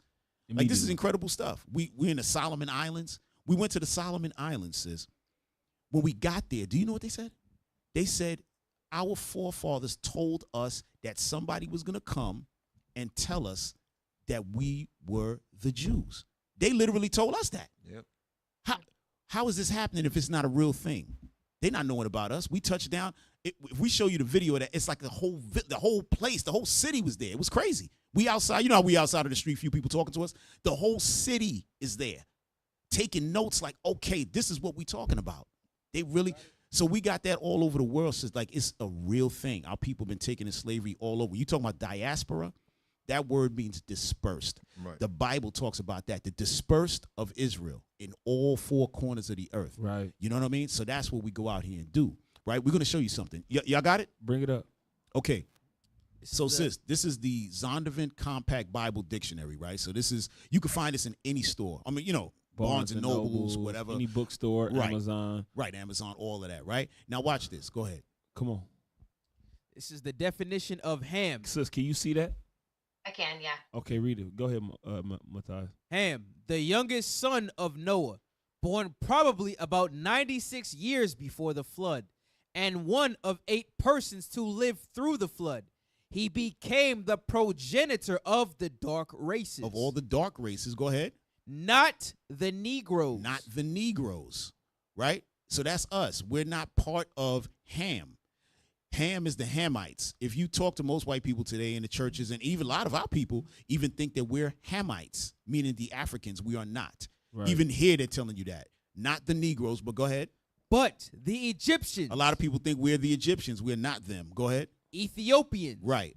Libyans. Go ahead. And Canaanites. And the Canaanites, right? So we're different people, the Negroes, right? We're out of the line of Shem, which is Shemitic. So that's why people say, oh, you guys, you're saying that you're the real Jews. They're not the real Jews, so you're anti-Semitic. That can't be, because we are Semitic, right?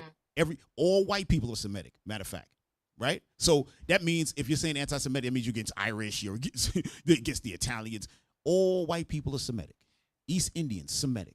Our people, Shemitic, right? So a Jewish person can't keep that to themselves and say anti-Semitic and it means Jewish. No, if you want to say anti-Jewish, you can roll with that. But you can't say anti-Semitic because there's many Semites, right? Go ahead. Read that. This is the definition of Semite, a term originally referred to those people listed in the Table of Nations, Genesis 10, Right. as descendants of Noah's son Shem. The derivative Semitic was coined as a linguistic term by A.L. Schlosser. That's terrible. Schlosser. Okay. All right. You want me to jump down? No, yeah, jump down, please. Okay, I'll start. Shem is given. Semite was defined by the supposed physical characteristics of the chief surviving representatives of the list of the Jews and the Arabs. Diloclococephalic skulls. That's a hard one. Curly and abundant. That's a hard one. Yeah. That's crazy. Go ahead. Curly and abundant hair. Go ahead. Slightly wavy. Uh-huh. Or straight. Yep. Strong beard. Read that next part. Predominantly black. Right. Sis, do you see that? We didn't write these things. We didn't write that. Yeah. Predominantly black. So we know what it is. Like, sis, I'm telling you, we got 1,000 books. You'd be shocked. Yeah, Right. Okay. Right. The Old Bible. books. Right. The Bible tells you that Jesus is black, God's black, people's black. Obviously, not everybody's black, right? Yeah. Because we have obviously our people who are Hispanic. They fall under that. People have been so-called mixed, so they have a different look, right? So when we say black, we're not talking about like Skin color. the skin color per se, but that's the, you know what I mean? Our people, you come on, you one of us, you know how it is, right? I'm pretty sure, like, I don't know, like me, I call myself a real Israelite. My kids are different complexions and all that. These guys, they making the same baby over and over again. You know what I mean? Copy Come on. machine. I got the light skin, I got the dark skin, I got all that. Right? But so this is what we're saying, sis. Like, these are things that our people need to learn. So when we out there teaching, this is what we teach. When we deal with the youth, we go and we show them all these things, and they're shocked. You know what I mean? They're like, wow. Like I said, when we did the thing last week with the Black History in Potrero Hill, I mean, the adults were like into it.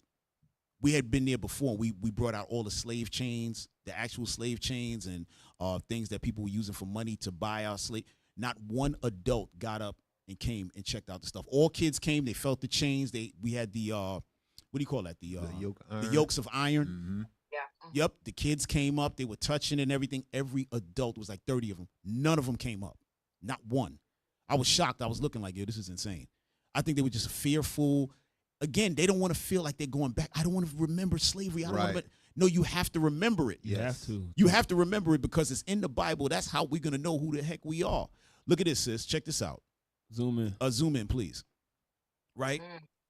Zoom up so we can read a little bit of what we're looking at. Okay? Zoom. Right. Zoom in just a bit. You want me to read? Get them fingers out of there. Yeah. Yeah. Yeah. Read 73. Go ahead. All right. This is number 73. Capture of Antioch, William of Tyre. Historia de la Terre de Ortreme. Yeah, your French is horrible, but go ahead. Man. 57. France. 13 to the 14th century. 14th century. Paris. Biblioteca National, meaning National. the National Library, right? Scroll up to the number 73. You got to scroll up. That's 75. Go up. Up, man. To the left. Right there. Right. There we go. Okay, sis. So what you're looking at, right? You see our people in the castle, right? And then you have the white people coming up and attacking, right? So this is 13th, 14th century in France. Okay, so we were running it. We're the Moors. We're known as the Moors at this time, right? But the Moors are just the Israelites, but they're being known as the Moors in Europe, right? But they're the Israelites. We have some stuff on that showing you how they knew who they were. They knew that they were Israelites. It wasn't like an unknown thing, right? So you see a war going on. Scroll to the next one, the next side. They got Beavis and Butthead coming up the ladder. Right. So look at that. So now you see us being defeated, right? So those white troops have killed the Moors. And if you look closely, you see that shield, right, has a lion on it. That's the Lion of Judah. Right. Okay. Scroll down. Right? Read number 75. You got to read 75. Go ahead. All right. Charlemagne's siege of Agen. Chroniques de France, full 168.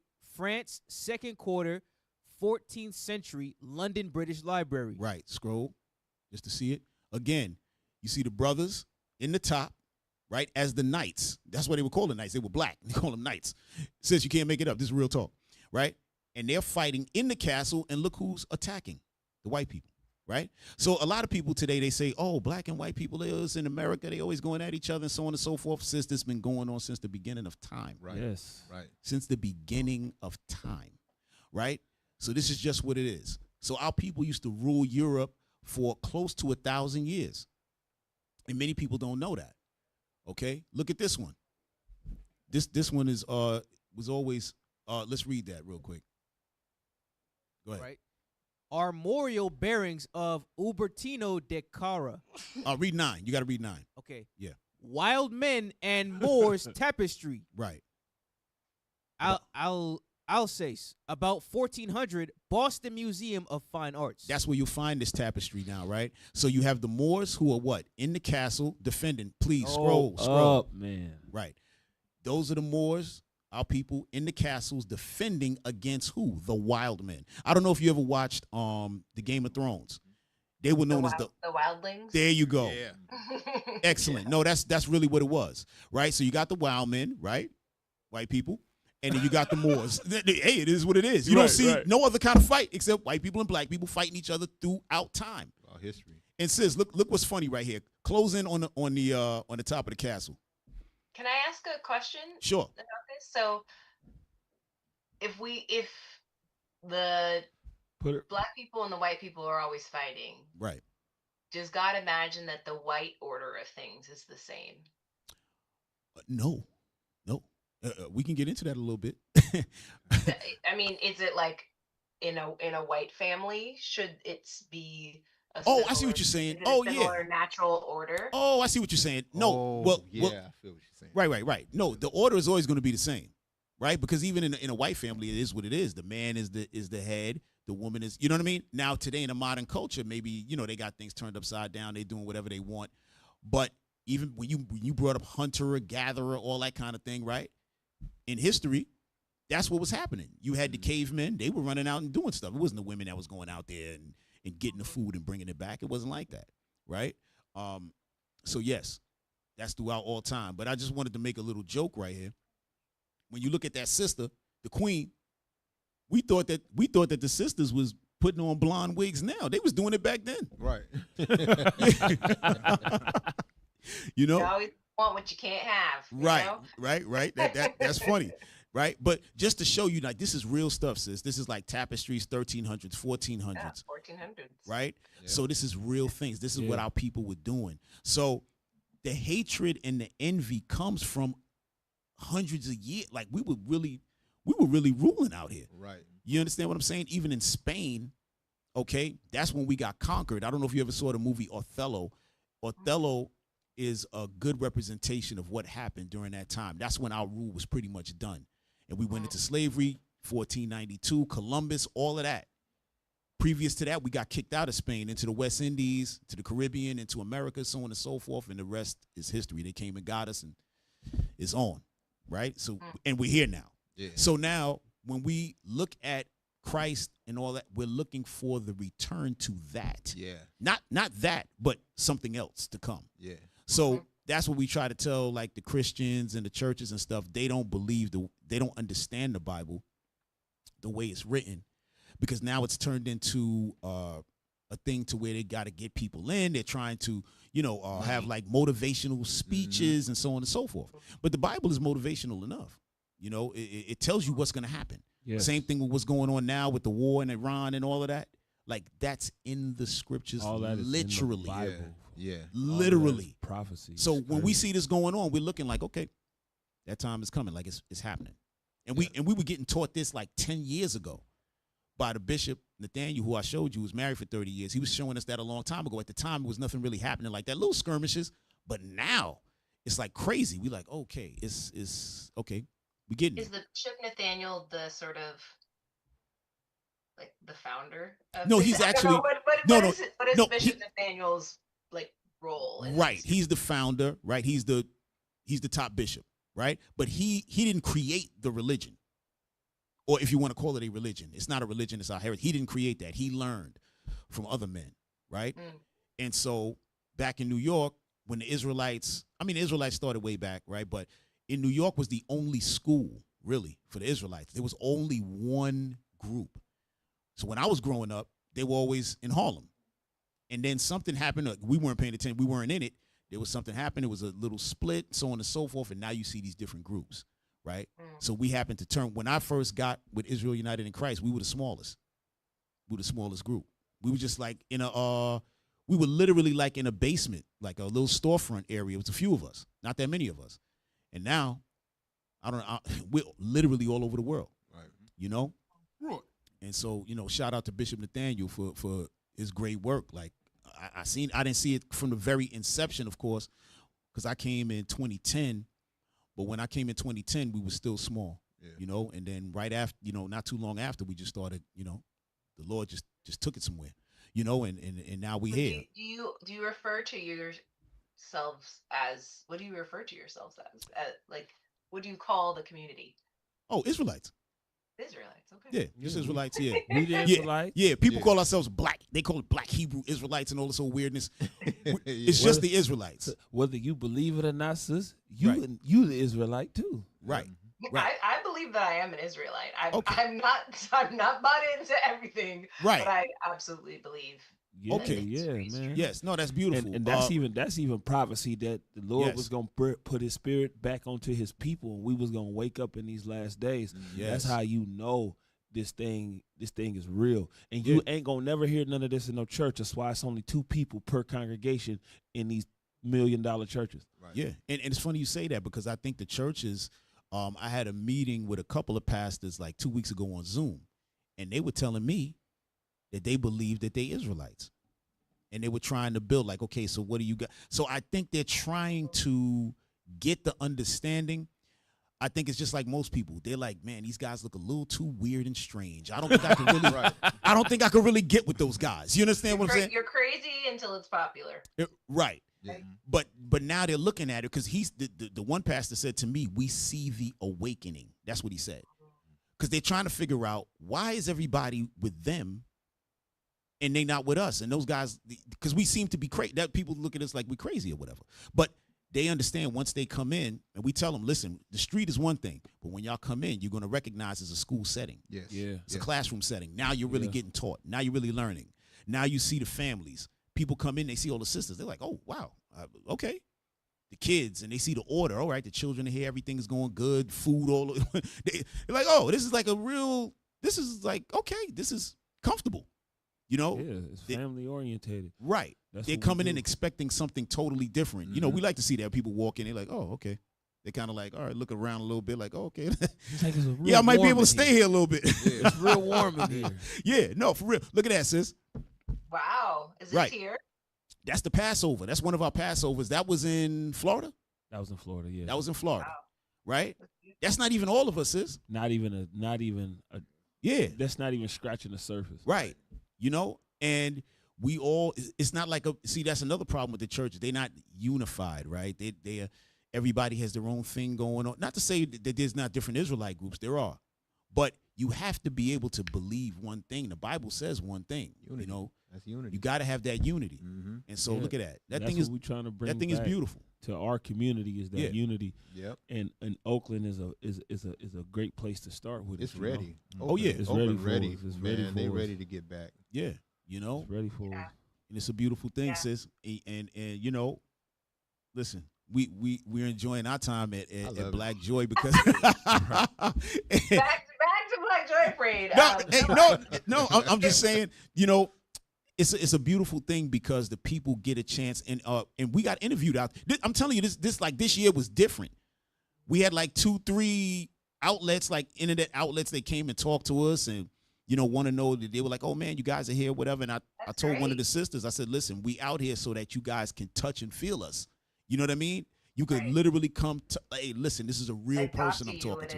it's not a myth. It's not a mystery. It's Right. It's not some guy real. screaming on the corner and you're across the street like, I'm not walking over there. They're gonna say something to me. You know what I mean? right. And people now is coming up with questions because they seeing what's going on in the world. They seeing that the church is desolate. They seeing that it's truth springing up in the earth again, man. And that's our job. Our job is to tell the truth.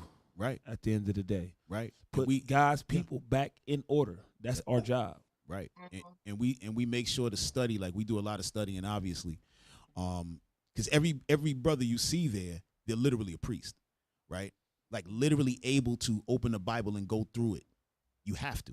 Now, obviously some are stronger than others, right? You have like Bishop Nathaniel, who we showed you, he's Probably knows the whole Bible. yeah, we're not reaching that level. You know what I'm saying? It's just yeah. When I say that, it's up to the Lord. You know what I'm saying? Like we've seen it. Like I've been there. I'm telling you, like it's a different spirit on different men. Like you would have to see it to believe it, right? It's not like it's not like a magical thing. It's not that.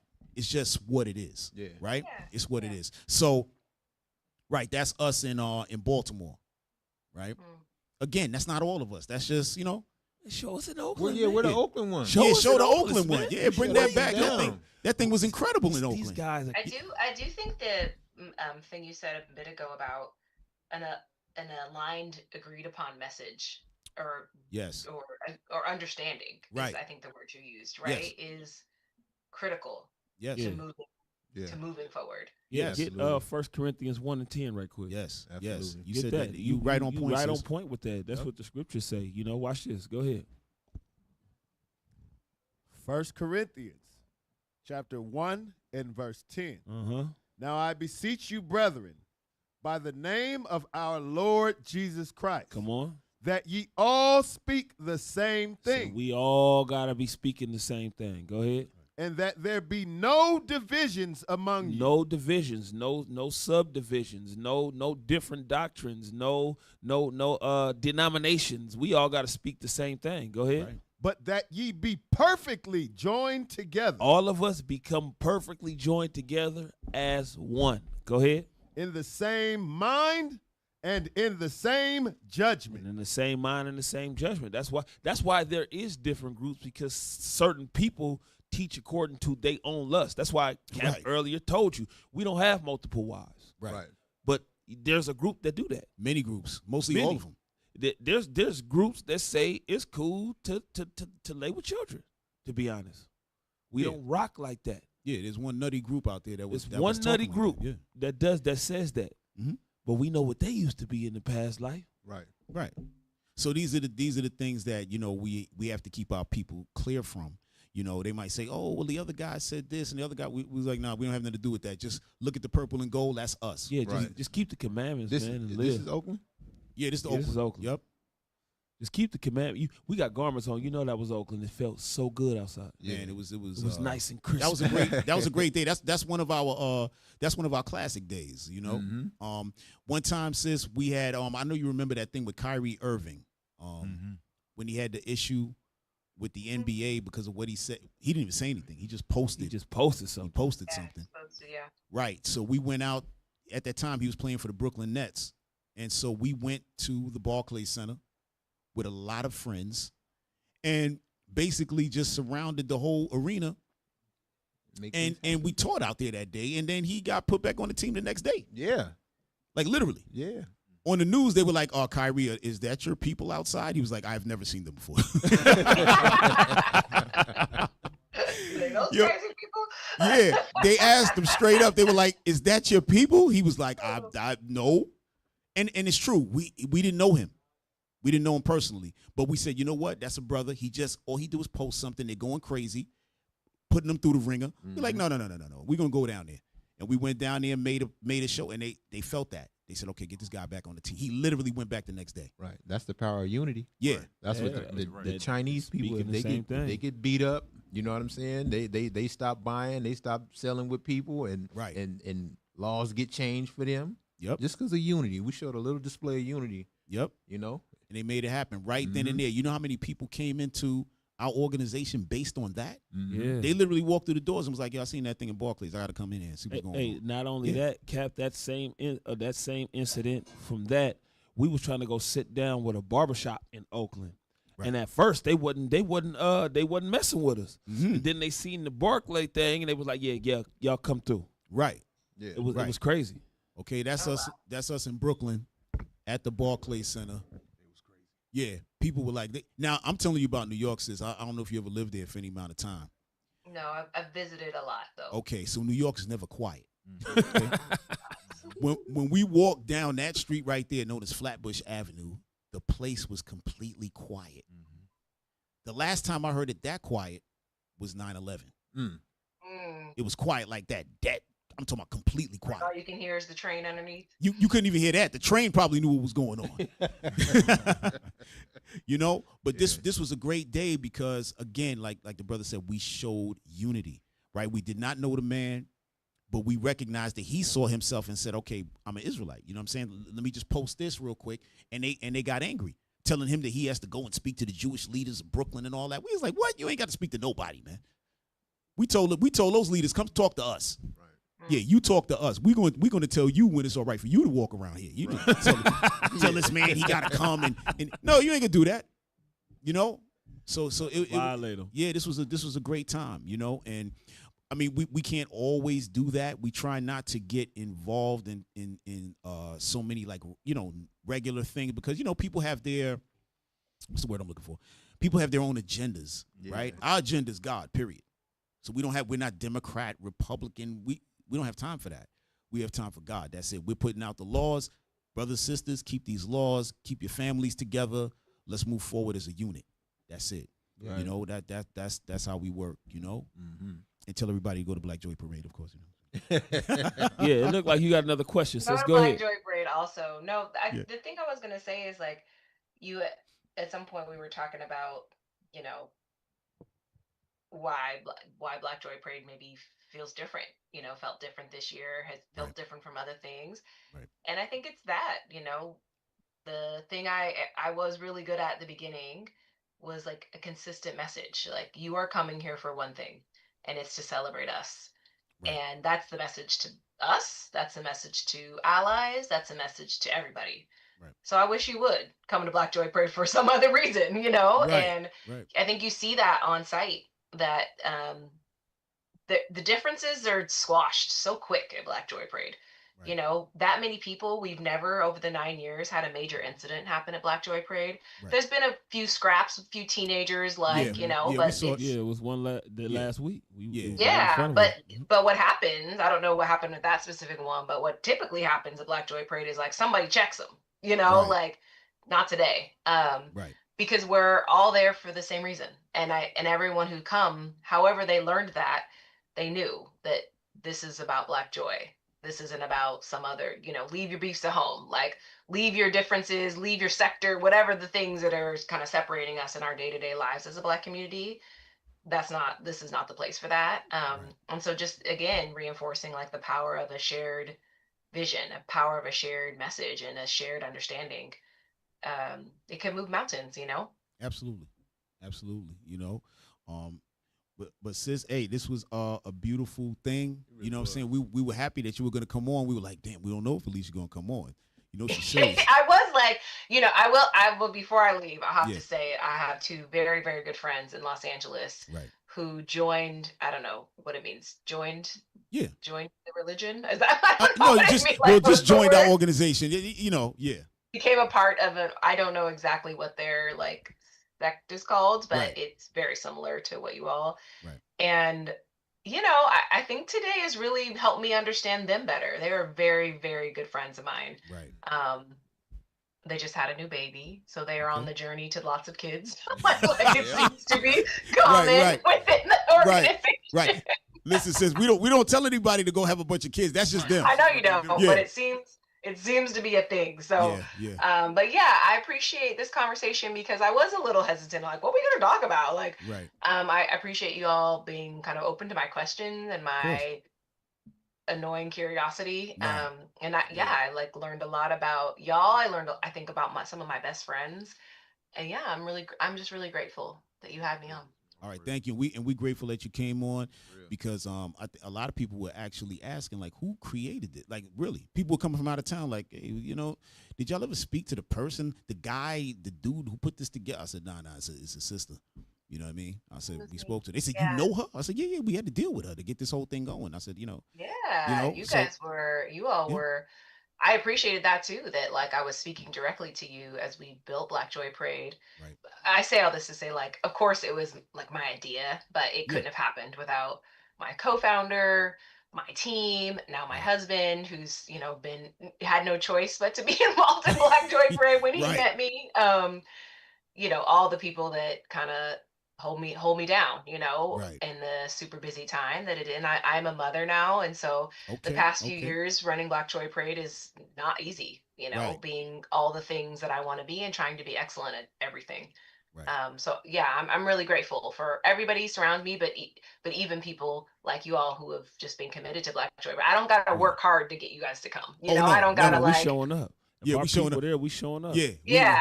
I got, some, we're like, please, don't you want your school there? Like, don't you, and that's not y'all. And so it wouldn't happen. It wouldn't happen without people like you. So I appreciate it. All right. Thank you, sis. Appreciate you.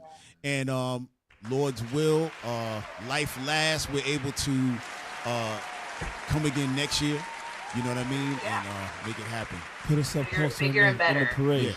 Keep growing. We keep thriving. Absolutely. Put us up a little closer. Oh, sis. Listen, we're asking, can we get in the middle somewhere? In the parade line? Yeah, can we get in the middle next time? Like I'll put in a request to our director, parade director.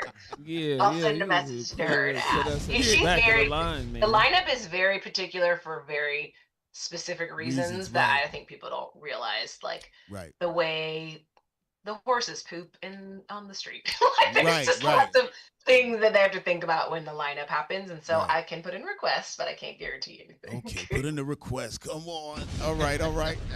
Hey, Elisha, thank you again. All right, be safe out there, and Lord's will, we see you in October. We trying to come through, sis. Yeah, save us a table. What do we have to do? Matter of fact, we'll chat with you offline.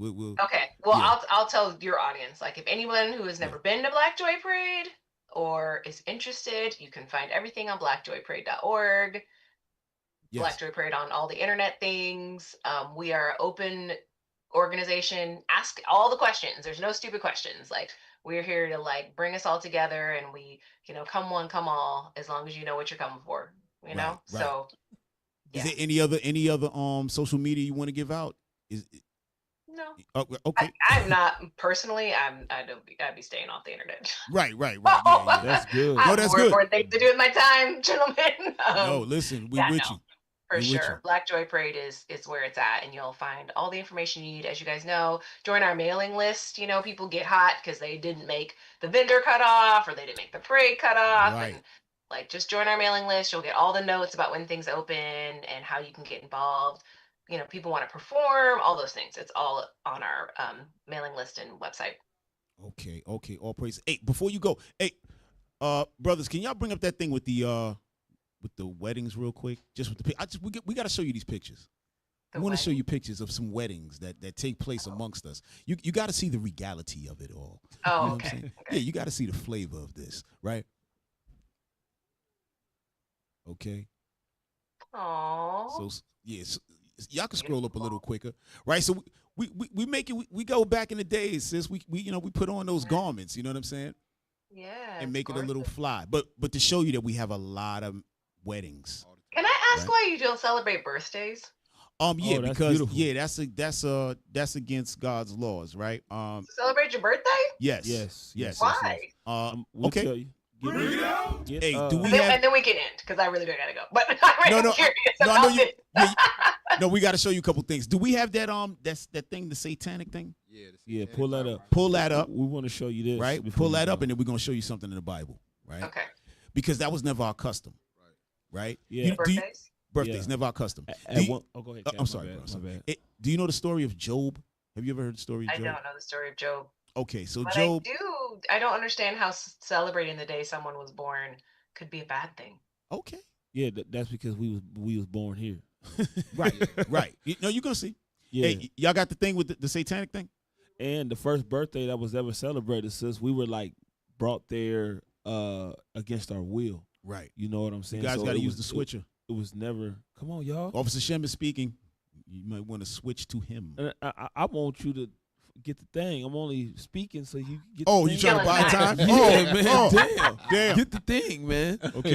these guys Yeah, are but some- the first birthday that was ever celebrated, we wasn't there willingly. They brought us there by bitter constraints and made us do it and forced us to do it. So Right. that was just a ungodly custom, like the scriptures say, that grown strong in the earth. Right. That So was we in never Greece. celebrated. Right. That was in Greece. That's when we were in captivity in Greece, right? But that was at that time, right? But now we talking about way previous to that, right? Is a reason why the Lord doesn't have us celebrating birthdays, right? Did you find it, guys? Thank you very much. Oh, okay. No, you gotta read this thing. Go ahead. Bring that thing up. Come on, man. Why are they so slow? Doing their best. They're doing their best. Oh, Yeah, this is our God. team. You know, this is how we talk to Yeah. these our guys, man. Said they're gonna bring it up. They ain't bring That's nothing up. that's Yeah, we that's, do. that's motivation music to them. You know. Yeah. The same reason kids join gangs today. They that's what they've shown us. They grow up. Some grow up in gangs. You know what I'm saying? Just because they're from that street, they don't know. They say, "What's wrong with a gang?" You know what I'm saying? Right. I'm here with my boys. I got some unity. You know, we about us, and to them it seems right, but that was never our custom. We was never supposed to be gang members, or we was never supposed to be fighting amongst each other. But we've learned it. Are you comparing a gang with my birthday? No, I'm saying Oh, God. I go extreme. Come I like to go on. Yeah, extreme. Oh, so we can that understand. is dramatic. You know what I'm okay? saying? Off It's the extreme. bridge. It's extreme, but I said it because it's bad. Right. You know what I'm Okay. saying? And Well, we're here it saying goes. birthdays is bad. Look at this, right? So this is the Satanic Bible, right? Anton LaVey. I'm pretty sure you heard of him. Have you ever heard of him? Okay, right. So remember, he's a Satanist and all of that, right? Now, Zoom in. bring that thing.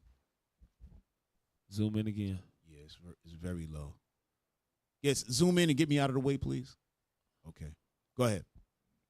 You might want to. The highest of all holidays in the satanic religion is the date of one's own birth. You see that the highest of all holidays in the Satanic religion is the date of one's own birth. Why? Because they know that God is against it. But go ahead, read. This is in direct right now. This is in direct contradiction to the holy of holy days of other religions, which deify a move over. Come on. So celebrating your own birthday Yes. is an understanding that you are at the same level as a deity. Right, because you're putting yourself up there. You're celebrating yourself. Let's read it. Let's Yeah, keep please. reading. No, No, read, keep man. reading right here. You're not What done. are you doing? Okay. Which deify a particular god who has been created in an anthropomorphic form of their own image, thereby showing that the ego is not really buried. The Satanist feels, why not really be honest? And if you are going to create a god in your image, why not create that god as yourself? Mm-hmm. Every man is a god if he chooses to recognize himself as one. So Go this, right. sorry? Go ahead, keep going. So the Satanist celebrates his own birthday as the most important holiday of the year. Right. After all, aren't you happier about the fact that you were born than religious holidays? Oh no, excuse me. Then you are about the birth of someone you have never even met. Or for that matter, aside from religious holidays, why pay higher tribute to the birthday of a president or to a date in history than we do to the day we were brought into this greatest of all worlds? Right. So, sis, here's the thing, right? If you never celebrate any of God's high holy days, but you're celebrating yourself, then what are we doing? Right? But isn't every day God's holy day? But, No. but no, it's not. And how are you celebrating? No, it's not. No. Right? How is it that something can be credited to creating everything and not and then have a day exist that is not in tribute to that. Okay. Well, if you want to make it like that, sure. Every day is a gift of the Lord, so on and so forth. But you have what's known as a Sabbath day, right? The Sabbath day is the seventh day of the week, starting Friday dark to Saturday dark, right? That's something you don't keep, right? You have Passover. That's something you don't keep. You have the new moons, which one is coming up tomorrow night. That's something you don't keep. But you do keep the birthday of Elisha Greenwell, right? And you guys go out, have a great time, celebrate that you made another year, so on and so forth. The Lord is like, what's going on with me, though? Why Every day is that. No, but no, you're not showing it. No. But I don't. Watch this. Let me show you something. You cannot say that celebration, celebration isn't always an extreme external thing. If that's the idea of celebration, there's tons of things that are not celebrated. Well, no. You know? And there's tons of things that it's not. Those things are not supposed to be celebrated. Right. It's things that's supposed to be celebrated and things not supposed to be celebrated. Like if you pull up the Satanist thing again, right? You ain't got to pull it up. I'm gonna just quote it.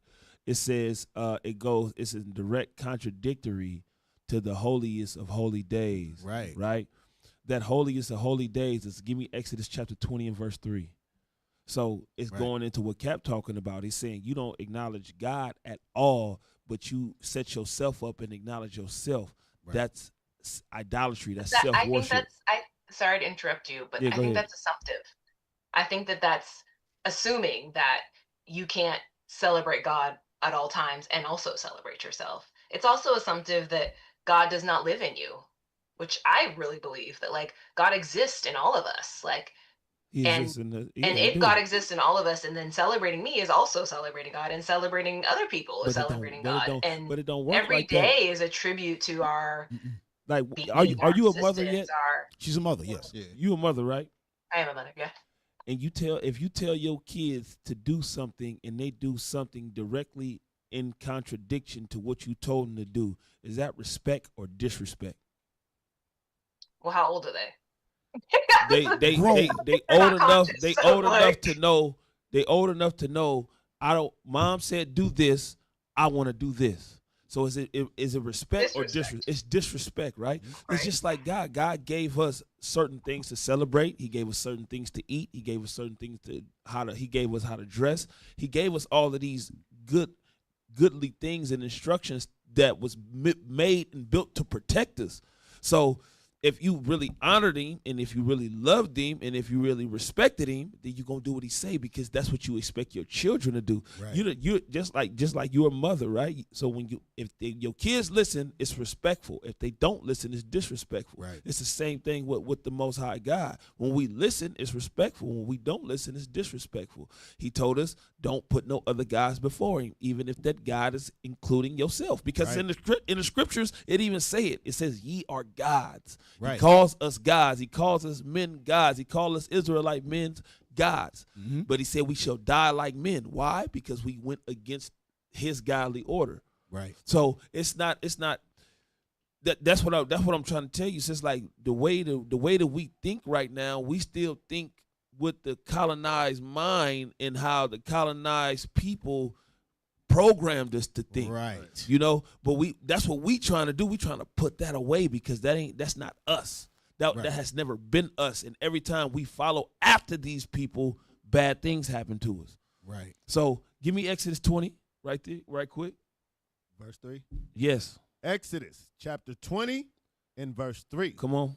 Thou shalt have no other gods before me. That's the commandment, the holiest of holies, that we disrespect when we celebrate birthdays.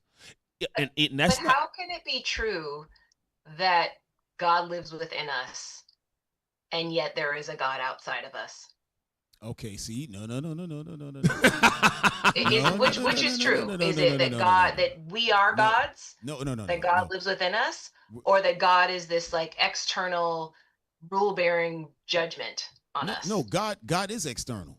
He is external, but he's internal when what? When you keeping the commandments. When you respecting it. Because the scriptures say that the Holy Spirit of discipline will flee deceit. Meaning what? If you not keeping the commandments, then the Holy Spirit is not with you. God is not in you. That's the God that people talk about is in them. That's the spirit of discipline, keeping the commandments, doing what God said. There's another scripture that says, when Christ, you know how people say, oh, what a friend we have in Jesus, right? Yo. So God. No, listen. Okay. No, check it out. It's very late, and I know. I'm sorry. I know. But, I'm like, okay. I know, but Jesus. I know. We're gonna wrap it up. We're gonna wrap it up. We're going to agree about this, but that's okay. All right. Cool. But Christ said, "Listen, ye are my friend if you do what I command you." John 15, right? 14. John 15 and 14, right? But just going back to the birthday, before you go, I want to read that out of the Bible, just so you know, right? Because that's we showed you something external. We're gonna read this, and then we're gonna let you go. All right. Okay. Job chapter 1, and you can start in verse 4. So now, Job is in there. Job is in the scriptures. He's a man that does not commit any sin. He's rich. He's got everything going for him, right? And in this chapter, this is when Satan goes to God and says, I've been running up and down, right? And the Lord said, have you checked out my servant Job, how great he is? And he said, yeah, he's great because you protecting him. But if you just remove all of these hedges that you got about him, if you stop protecting him and allow me to touch him, then you're going to find out about him. He ain't really what he say he is. That's really what the crux of this history is, right? But now we're just going to deal with Job's children. He got 7 sons, 3 daughters, right? And now they're about to talk about something. Verse 4, watch this. Job chapter 1 and verse 4. And his sons went and feasted in their houses, every one his day. Every one his day, meaning what? They kept having parties and stuff about their birthdays. That's what his day means, their birthdays. Go ahead. And sent and called for their 3 sisters to eat and to drink with them. Go ahead. And it was so, when the days of their feasting were gone about, that Job sent and sanctified them, and rose up early in the morning and offered burnt offerings according to the number of them all. Right, so the burnt offerings were like for sin, right? So he put offerings up for each one of his children. Why? Go ahead. For Job said, it may be that my sons have sinned and cursed God in their hearts. Right. Why would he say they sinned? Because they were celebrating their birthdays and cursed God in their mind. Why? Because they were putting themselves above the Lord. Right. By what? Making themselves an idol. That's what we just read in Exodus 20 and 3. Right. So, and there's a couple other scriptures that go with that as well, right? That shows that. So that's why we don't celebrate birthdays. Okay. Alicia's like, I don't care what you're talking about. I gotta go. I gotta go to the steakhouse. I mean, I think they're like I have a fundamentally different belief about the way God exists in my life. Okay. And so I will never think of celebrating myself as celebrating above. Okay. Listen, all we do is teach. We put it out there. For the I'm here for it. I'm glad that you explained it to me because I was very confused. It's a lot of history that shows it too. Sis, it's a lot of. Oh, I'm sure there is. That shows. I have no doubt that the conviction you all feel is grounded in a truth you believe. Right. Yeah. Right. There is no world where I think this is fabricated and made up. Right. I just don't agree. No, I understand. Listen. The scriptures say time and chance happens to everybody, right? So it may not be your time. Right. 10 years, 10 years from now, you might be like, wow, now why do I see it now? Who knows? Who knows? Sis, you should revisit this sis, podcast. Trust me, you never know. I'm telling you. At one point in my life, I was like, I don't understand. I was like, a pastor? Who wants to be a pastor? I never thought I would. I said, that's outrageous. I would never be a pastor. Why would people be following me? I'm a bad guy. This is not going to happen. And then all of a sudden, I'm in here. You know what I mean? Like, this is crazy. I've never thought of anything like this in my life. You understand? So when it's like the movie Manchurian Candidate. When that phone call comes, sis, and you pick up that phone, the Lord like, hey, get your behind down there. You be like, yes, sir. You out of there. All right. That's how it works. All right. Hey, sis, we love you, sis. Thank you for coming on. I appreciate y'all. Shout out to your husband. You know what I mean? Shout out to my husband. He's the best. He really is the best, though. Yeah. A big shout out to my husband. Yes. All praises for that. All right. So sis, we're gonna see you, Lord's will. We're gonna contact you about the Black Panther thing, and hopefully we see you there. All right. Thanks, All y'all. right. Thank All you. right, sis. Have a good one. You as well. Thank you for coming on to the show. All right. Excellent. Man, that was some good stuff there, man. Yeah, man. Beautiful that stuff. was some man. good stuff. Yeah, She gonna get it one day. Yeah, Lord willing. Since we rooting for you. Yeah, yeah. All praises. Hey, Okay, here we go. Hey, don't forget to donate to the Booster Club. Yeah. Right? The Isaiah 11:11 Project. Gathering all 12 tribes from all over the world, all right? In all four corners. We out there. We need y'all support, right? Without y'all support, we can't do that work, all right? Airfare, food fare, hotel fare, all of that, right? So Lord's will, give what y'all can, all right? Save a couple dollars for us at the Nehemiah Squad, all right? Help us get some new lights up in here, man. You know what I'm saying? The lights is crazy in here. We need a new team. Yeah, we all right. They go to QR code on PayPal, iuic.norcal@israelunite.org. All right.